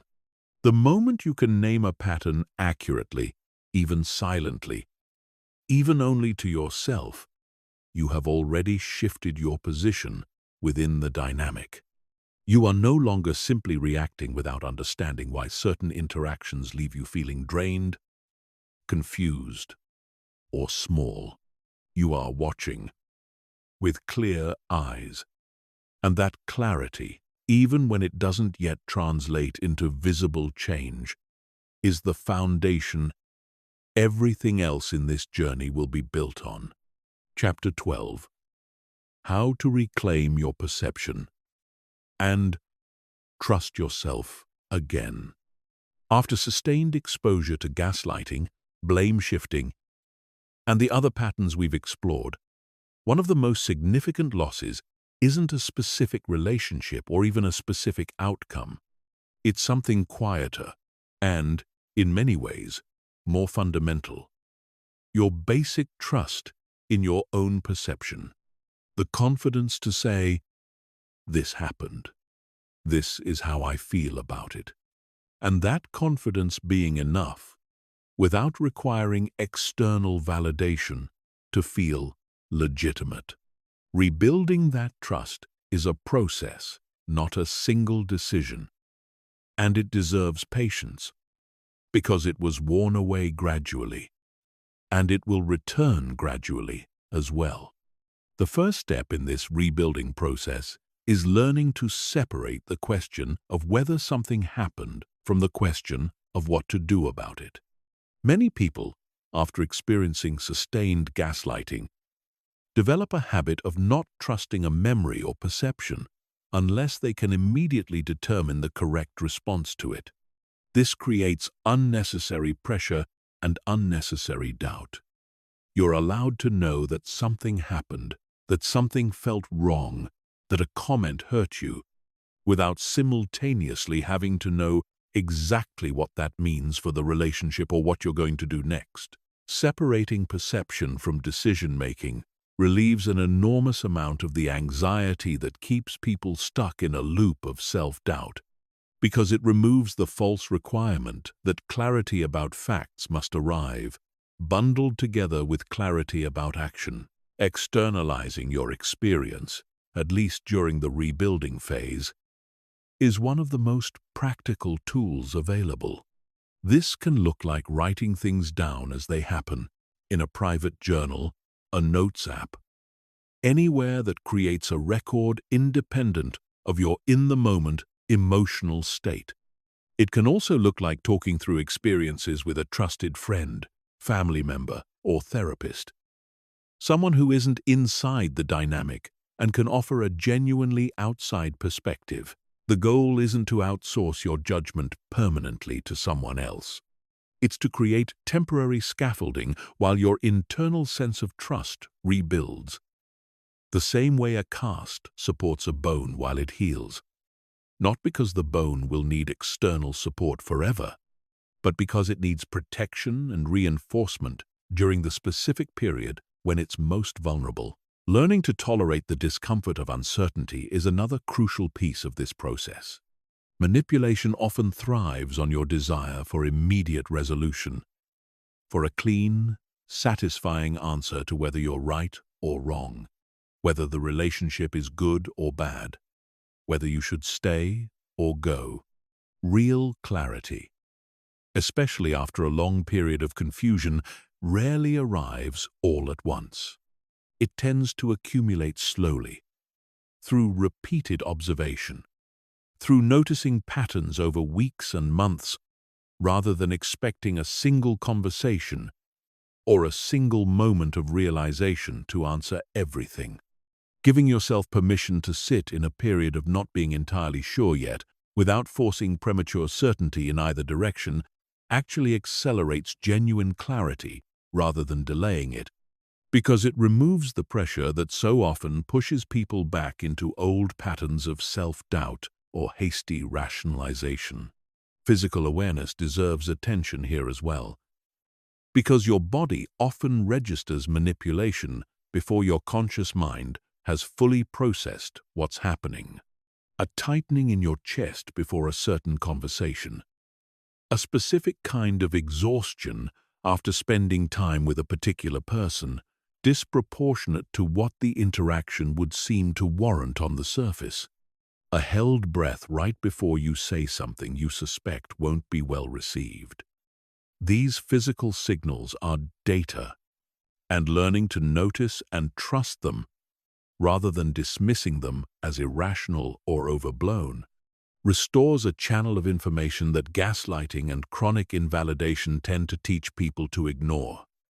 Your body was paying attention even during periods when your conscious mind was being talked out of what it knew.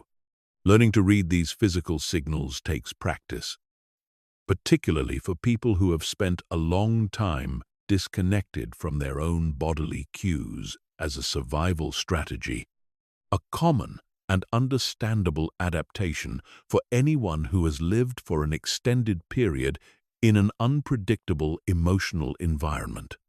A useful starting point is simply pausing periodically throughout ordinary interactions and asking, without judgment, what am I noticing in my body right now?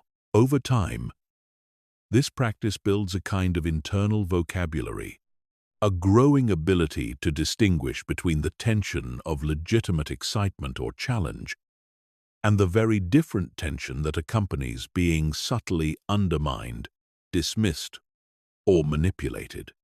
This distinction, once developed, becomes one of the fastest, most reliable early warning systems available, often flagging a problem long before your conscious, analytical mind has gathered enough evidence to name it outright. Finally, rebuilding trust in your own perception involves actively collecting evidence of your own reliability, not perfection reliability. Notice the moments when your read on a situation turns out to be accurate, when your gut feeling about someone proves correct, when a decision you made based on your own judgment leads to a good outcome. These moments often go unacknowledged, especially by people who have spent a long time doubting themselves, because the mind that has learned to distrust itself tends to filter out confirming evidence just as thoroughly as it once filtered out warning signs. Deliberately noticing and naming these moments, even small ones, gradually builds a counter-narrative to the one manipulation installed, one built on actual evidence rather than anxiety, and that counter-narrative becomes sturdier every time you consciously reinforce it. There's also real value in revisiting old decisions with fresh eyes, not to dwell in regret, but to consciously recalibrate your sense of your own judgment. Looking back at a moment where you sensed something was off, long before you had the language or the confidence to name it, and recognizing that your instinct was right even then, even when you talked yourself out of trusting it, can be a genuinely powerful corrective. It reminds you that your perception was never actually broken. It was simply overridden again and again by pressure from outside and eventually by doubt from within. And overridden is a very different thing from wrong. Part of reclaiming your perception also involves grieving what was lost during the period when you couldn't fully trust yourself. This might sound like an unexpected addition, but it's an important one. Time spent doubting your own reality. Energy spent constructing explanations for behavior that didn't deserve them. Opportunities not taken because you weren't confident enough in your own read on a situation. These are real losses. And acknowledging them honestly, rather than rushing past them toward the next self-improvement step, allows the healing to be complete rather than partial. Grief and rebuilding are not opposites. They tend to move together, each one making room for the other. It's also worth naming that this rebuilding process is rarely linear. You will likely have days where your confidence in your own perception feels solid and settled, followed by days where old doubts resurface without any clear trigger, sometimes seemingly out of nowhere. This isn't evidence that you've made no progress. It's simply how healing from a sustained pattern of self-doubt actually tends to unfold, in waves rather than in a straight, steady climb. Treating the harder days as temporary setbacks rather than proof that nothing has changed makes an enormous difference in whether those days actually derail your progress or simply become part of the larger, ultimately upward trajectory. Chapter 13. Setting boundaries without guilt. Understanding manipulation intellectually is an essential first step, but understanding alone doesn't change behavior in your actual relationships. At some point, the work has to translate into action. And for most people, that action centers on boundaries, the ability to clearly define what you will and will not accept, and to hold that line even when someone pushes against it. For anyone who has spent significant time around guilt trips, gaslighting, and blame shifting, boundaries can feel like an entirely foreign skill, something that seems simple in theory and enormously difficult in practice, precisely because every attempt to set one has historically been met with resistance, designed to make you abandon it. The first shift required is understanding what a boundary actually is, as distinct from what it often gets mistaken for. A boundary is not a demand that someone else change their behavior. It's a statement about what you will do in response to certain behavior, and it's something entirely within your own control to enforce. I need you to stop raising your voice at me is a request, dependent on someone else's cooperation to succeed. If you raise your voice at me, I'm going to leave the conversation and we can continue when things are calmer is a boundary. Because it describes an action you control regardless of whether the other person agrees, cooperates, or even acknowledges what you've said. This distinction matters enormously, because manipulators are often skilled at treating requests as negotiable. But a boundary framed around your own actions removes that negotiating room almost entirely. Guilt, unsurprisingly, tends to be the biggest obstacle standing between understanding this concept and actually implementing it. If you've spent years around someone who uses guilt as a primary tool of control, setting a boundary will likely trigger an immediate, visceral discomfort, a sense that you're doing something wrong, selfish, or unkind, even when the boundary itself is entirely reasonable. This discomfort is worth expecting in advance, because expecting it changes how you interpret it when it arrives. Rather than treating the guilt as evidence that you've made a mistake, you can recognize it as a predictable, almost automatic response, a kind of emotional muscle memory built up over years of a particular dynamic, one that will fade in intensity the more you practice tolerating it without immediately reversing course. It helps enormously to understand that pushback is not evidence that a boundary was wrong. In fact, in relationships where manipulation has been a significant pattern, pushback should almost be expected as an initial response, precisely because your boundary is disrupting a dynamic that had previously worked in the other person's favor. The guilt trip that follows a new boundary, the sudden coldness, the accusations of being selfish or dramatic or cruel, these responses often confirm the necessity of the boundary far more than they undermine it. A person genuinely capable of respecting your limits, even while disliking them, tends to express disappointment without escalating into punishment. A person who responds to a reasonable boundary with disproportionate anger, guilt, or withdrawal is, in that very response, demonstrating exactly why the boundary was needed in the first place. Starting small is a legitimate and often wise strategy, particularly for people who are new to this practice or who are dealing with especially entrenched patterns. Rather than attempting an enormous, sweeping boundary around the most significant issue in the relationship right away, practicing with smaller, lower-stakes boundaries builds both the skill and the confidence needed for larger ones later. This might look like declining a request you would previously have automatically agreed to, or calmly ending a phone call when a conversation turns into criticism, or simply pausing before agreeing to something rather than responding instantly out of habitual compliance. Each small success, each moment where you hold a boundary and survive the discomfort that follows, becomes evidence. The same kind of evidence discussed in the previous chapter, that you are capable of this, that the world doesn't end when you prioritize your own needs, and that relationships capable of surviving a reasonable boundary were never actually threatened by your having one in the first place. It also helps to prepare in advance and calmly, rather than improvising in the heat of an emotionally charged moment.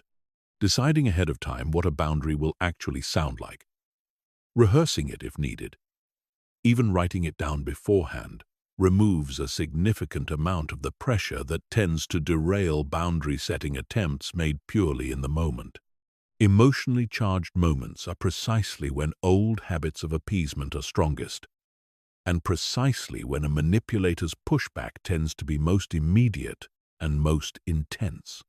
Having already decided, in a calm state, exactly what you will say and exactly what you will do if that boundary isn't respected, gives you something solid to return to, even when the conversation itself becomes difficult or disorienting in ways you hadn't anticipated. It's also worth preparing yourself for the specific tactic of boundary testing, which often follows shortly after a new boundary is introduced. This can look like a small, seemingly minor violation, testing whether the boundary was truly meant or whether, like so many things before it will quietly dissolve under enough pressure or enough time. Consistency here matters more than perfection. You don't need to enforce every boundary flawlessly from the very first attempt. What matters is a general trajectory of increasing consistency, because that trajectory, over time, communicates something far more powerful than any single enforced boundary ever could, that you have become someone whose limits are real and worth taking seriously. One final point worth carrying with you. A boundary that requires no consequence to enforce is really just a preference. And there's nothing wrong with preferences, but they operate differently from genuine boundaries. A true boundary, the kind that actually holds up against sustained pressure, needs a consequence you're genuinely willing to follow through on. Not as a punishment aimed at the other person, but as a form of self-respect that doesn't depend on their cooperation to remain intact. Knowing in advance what you will actually do, not just what you wish someone else would do differently, is what transforms a boundary from a hopeful statement into something real. It's also worth preparing for the internal aftermath of enforcing a boundary, because that aftermath often catches people off guard even when the boundary itself goes reasonably well. It's common to feel a wave of doubt immediately afterward, a sudden worry that you were too harsh, too rigid, too unkind, even when, examined honestly, your response was measured and entirely proportionate. This second guessing is often simply the residue of old conditioning. The same conditioning that taught you your needs were less important than keeping the peace, resurfacing at exactly the moment you've done something to challenge it. Recognizing this wave as a predictable echo, rather than as new, credible evidence that you did something wrong, makes it far easier to let the doubt pass without letting it undo the boundary you just worked hard to set. Boundaries also tend to reveal information about a relationship that words alone rarely could. How someone responds, not just in the heated moment right after a boundary is set, but in the weeks and months that follow, tells you an enormous amount about the actual health of that relationship. Do they gradually adjust and begin respecting the new limit, even if the initial reaction was difficult? Or does the same violation keep recurring, again and again, each time met with a fresh apology that never quite translates into changed behavior? This distinction between someone who struggles initially but genuinely adapts and someone who apologizes repeatedly while nothing actually changes is often the clearest, most reliable information you'll ever get about whether a relationship is capable of the kind of growth you deserve. Chapter 14. Rebuilding Trust and Recognizing Healthy Relationships Going Forward. Once you've begun to see manipulation clearly, a new challenge often emerges, one that can feel almost as disorienting as the original confusion. Learning to trust again in new relationships or in repaired versions of old ones without carrying a permanent, exhausting suspicion into every interaction. This is a delicate balance, and it's worth addressing directly, because overcorrecting into constant vigilance can end up costing you the very connection and closeness you're trying to protect. This overcorrection is common enough that it deserves its own careful attention, because the same intelligence and pattern recognition that helped you finally see a manipulative dynamic clearly can, if left unchecked, start applying itself indiscriminately to people who genuinely don't deserve that level of scrutiny. A slightly delayed text response becomes evidence of withdrawal. An honest disagreement becomes evidence of disrespect.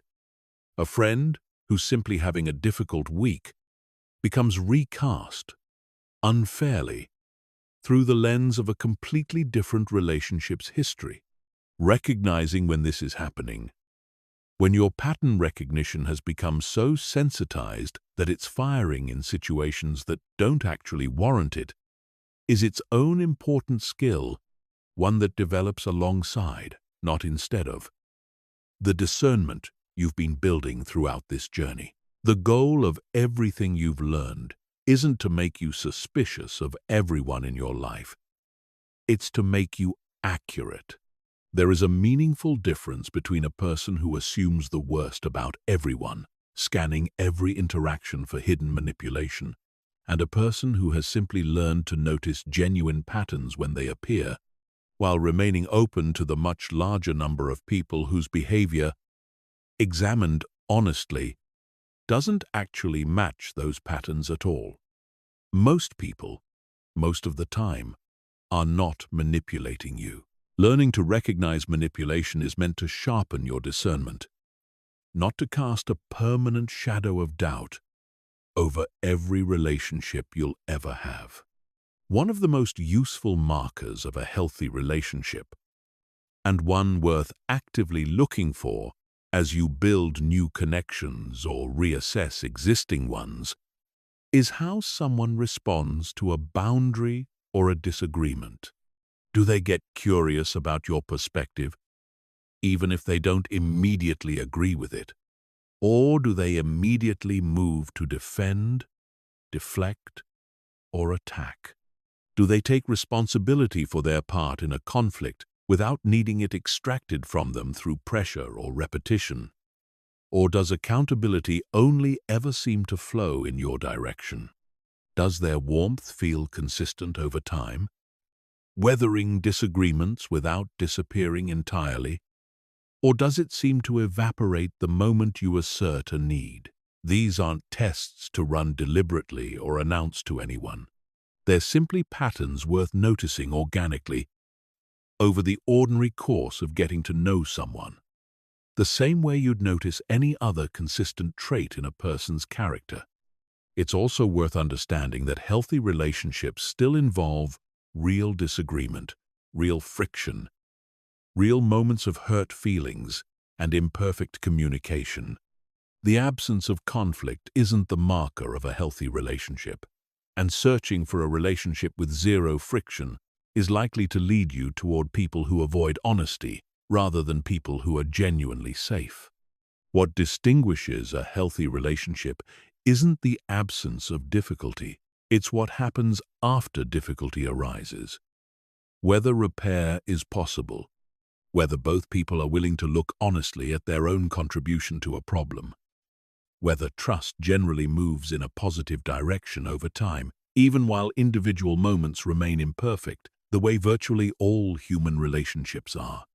For relationships you're actively trying to rebuild, whether with a partner who has done genuine work to change, a family member navigating a new understanding of old patterns, or a friendship recovering from a difficult period, patience with the process matters enormously. On both sides. Trust that was eroded over months or years rarely rebuilds in weeks, and expecting it to set an unrealistic timeline that creates its own frustration and disappointment. What matters most during this rebuilding period is consistency. Small, repeated experiences of someone following through, respecting a boundary, taking accountability without needing to be pushed into it, showing up the same way in private as they do in public. These consistent small moments, accumulated over enough time, are what actually rebuild trust, far more effectively than any single grand gesture or heartfelt conversation ever could on its own. It's worth acknowledging, too, that not every relationship survives this process, and that this is not automatically a failure. Some relationships were built entirely around the dynamics we've spent this journey unpacking. And once those dynamics are no longer available to operate unnoticed, the relationship itself may not have enough left to stand on. This is a genuinely difficult outcome, but it is not the same as having done something wrong. Recognizing that a connection cannot survive honesty and mutual accountability is, itself, valuable information, arriving earlier than it might have if you had never learned to see the patterns at all. There's a particular kind of grief that accompanies this realization, one that deserves its own acknowledgement rather than being folded quietly into the broader process of moving forward. Losing a relationship, even one that was genuinely harmful, is still a loss. And it's entirely possible to feel relief and grief simultaneously, to be glad a painful dynamic has ended, while still mourning the version of that relationship you once hoped for, or the years invested in trying to make it work. Neither feeling cancels out the other, and giving yourself room for both, rather than insisting you should only feel relief because the relationship was unhealthy, tends to produce a more honest, more complete kind of healing. For the relationships that do survive and genuinely improve, it's worth setting realistic expectations about what improvement actually looks like. It rarely means the complete disappearance of old patterns overnight. More often, it looks like faster recovery, someone catching themselves mid-pattern and correcting course where they once would have continued unchecked, or acknowledging a mistake within days where it once might have taken months, or never at all. Measuring progress by the speed and quality of repair, rather than by the impossible standard of never slipping into an old pattern again, gives both people in a rebuilding relationship a fair, achievable target to work toward together. It's also worth mentioning that you are allowed to hold two things at once when evaluating whether a relationship is worth rebuilding: genuine appreciation for real effort and change, alongside an honest, ongoing assessment of whether that change is sufficient and sustained. Wanting to believe in someone's growth is not the same as being obligated to accept growth that remains incomplete indefinitely. Continuing to watch for consistency over time, even while genuinely rooting for someone's progress, is not a betrayal of that hope. It's simply the same discernment this entire journey has been building, now being applied with care rather than suspicion to a relationship you're choosing to invest in again. Chapter 15. Becoming someone who can no longer be manipulated. Everything covered up to this point has been about recognition, learning to see gaslighting, guilt trips, love bombing, triangulation, Darvo, and the dozens of smaller patterns that weave through manipulative relationships. But recognition, while essential, is only the beginning. The deeper transformation, the one that actually changes how the rest of your life unfolds, comes from becoming a fundamentally different kind of person to manipulate in the first place. Someone whose sense of self is sturdy enough that these tactics simply stop finding purchase. This transformation begins with a shift in where you locate your sense of worth and reality. For much of the journey through a manipulative relationship, your sense of what's true, what's acceptable, and what you deserve gets slowly outsourced to someone else's reactions, someone else's approval, someone else's version of events. Reclaiming that ground means rebuilding an internal reference point, a settled, quiet knowledge of your own values, your own memory, your own worth, that doesn't require external confirmation to feel solid. This doesn't mean becoming closed off to other perspectives or incapable of admitting when you're wrong. It means having enough of a foundation that being challenged doesn't automatically destabilize your entire sense of reality the way it once did. Part of this foundation comes from becoming genuinely comfortable with disappointing people when a situation calls for it. This is one of the hardest shifts for people who have spent significant time around manipulation, because so much of that experience trains you to treat someone else's disappointment as an emergency requiring immediate resolution. Learning to sit with someone's disappointment, to let it exist without rushing to fix it, apologize for it, or take on responsibility for feelings that were never yours to manage, is genuinely uncomfortable at first. But this discomfort fades with practice, and on the other side of it is a kind of freedom that's difficult to describe to someone who hasn't experienced it. The freedom of making decisions based on what's actually right for you, rather than based on managing everyone else's emotional reactions to those decisions. Developing a wider support network also plays a significant protective role going forward. Manipulation tends to thrive in isolation, whether that isolation is imposed directly or simply emerges as a side effect of the emotional energy these dynamics consume. Investing deliberately in multiple relationships, friendships, family connections, community, rather than concentrating your emotional needs into a single relationship, creates a natural check against any one person's ability to define your entire reality. When you have several trusted people in your life, it becomes far easier to notice when one relationship starts operating by different, stranger rules than the rest.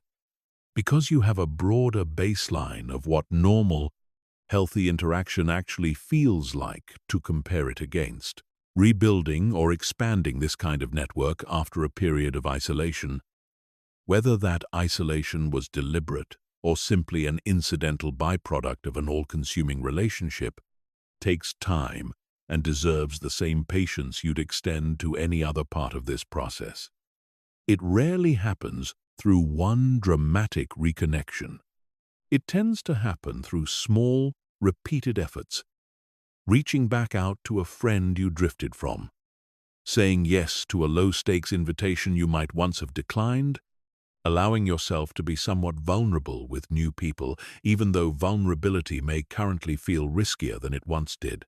Each of these small efforts rebuilds not just individual relationships, but your broader capacity to trust connection itself, which is, in many ways, the foundation everything else in this final chapter depends on. Perhaps most importantly, becoming someone who can no longer be easily manipulated involves a fundamental shift in how you relate to your own emotions and needs. For a long time, you may have treated your feelings as inconvenient, as something to suppress or apologize for, as obstacles standing between you and someone else's comfort. The path forward involves treating your own emotional responses as legitimate, valuable information, worth listening to rather than overriding. When something feels wrong, that feeling deserves investigation, not automatic dismissal. When you want something, that want deserves consideration, not immediate subordination to what someone else wants instead. This isn't about becoming selfish or difficult. It's about restoring the basic, reasonable expectation that your needs and perceptions matter exactly as much as anyone else's in your life. No more, but critically, no less either. This shift also changes how you approach new relationships from the very beginning, rather than only after damage has already been done. Instead of extending unlimited trust up front and only adjusting after being hurt, you learn to let trust build gradually, in proportion to demonstrated, consistent behavior over time. This isn't cynicism. It's simply calibration, giving people the chance to earn deeper access to your life at a pace that matches what they've actually shown you, rather than the pace their charm or urgency might otherwise pull you toward.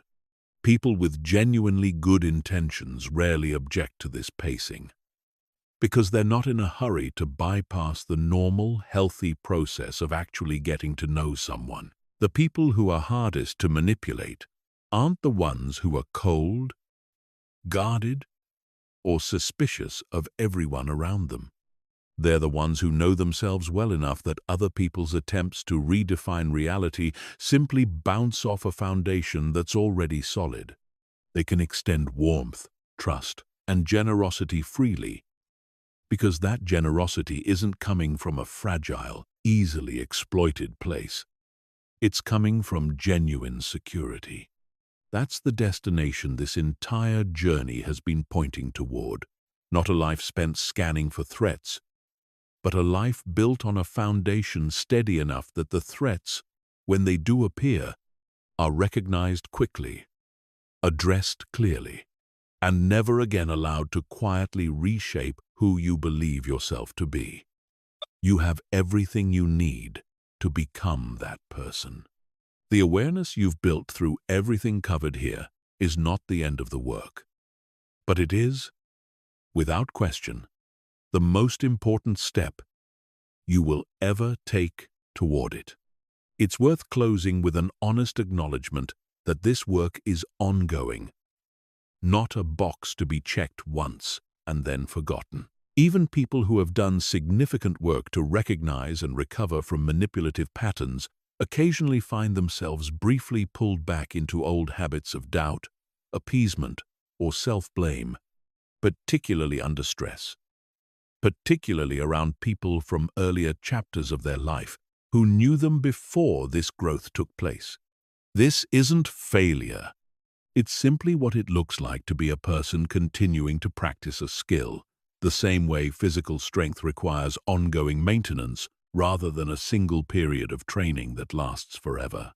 Each time you notice yourself slipping back into an old pattern and gently redirect, you're not undoing your progress. You're actively reinforcing it, proving to yourself, once again, that you can recognize the pull and choose differently.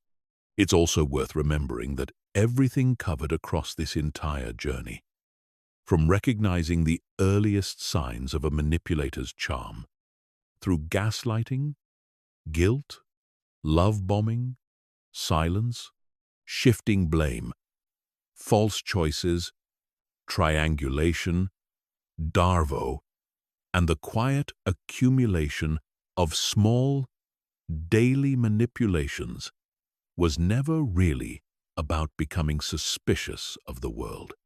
It was about restoring something that should have always been yours, without question.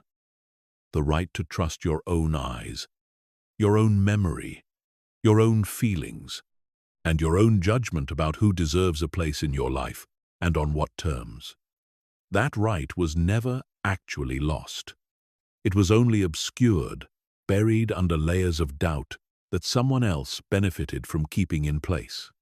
Uncovering it again, piece by piece, chapter by chapter, is the real work this entire journey has been about. And it is work you are now equipped to continue on your own, carrying forward not fear, but clarity, not suspicion, but discernment, and not fragility, but a quiet, hard-won strength that no one will be able to talk you out of again. If any part of what you've heard today resonated with a relationship in your own life, know that recognizing it is not a small thing. It is, in fact, the single hardest part of this entire process. And you have already done it simply by staying present through everything covered here. Whatever comes next, whether that's a difficult conversation, a boundary you've been avoiding, or simply a quieter, more private shift in how you carry yourself through the relationships already in your life, you now carry something you didn't have before: the language, the patterns, and the permission to trust exactly what you see.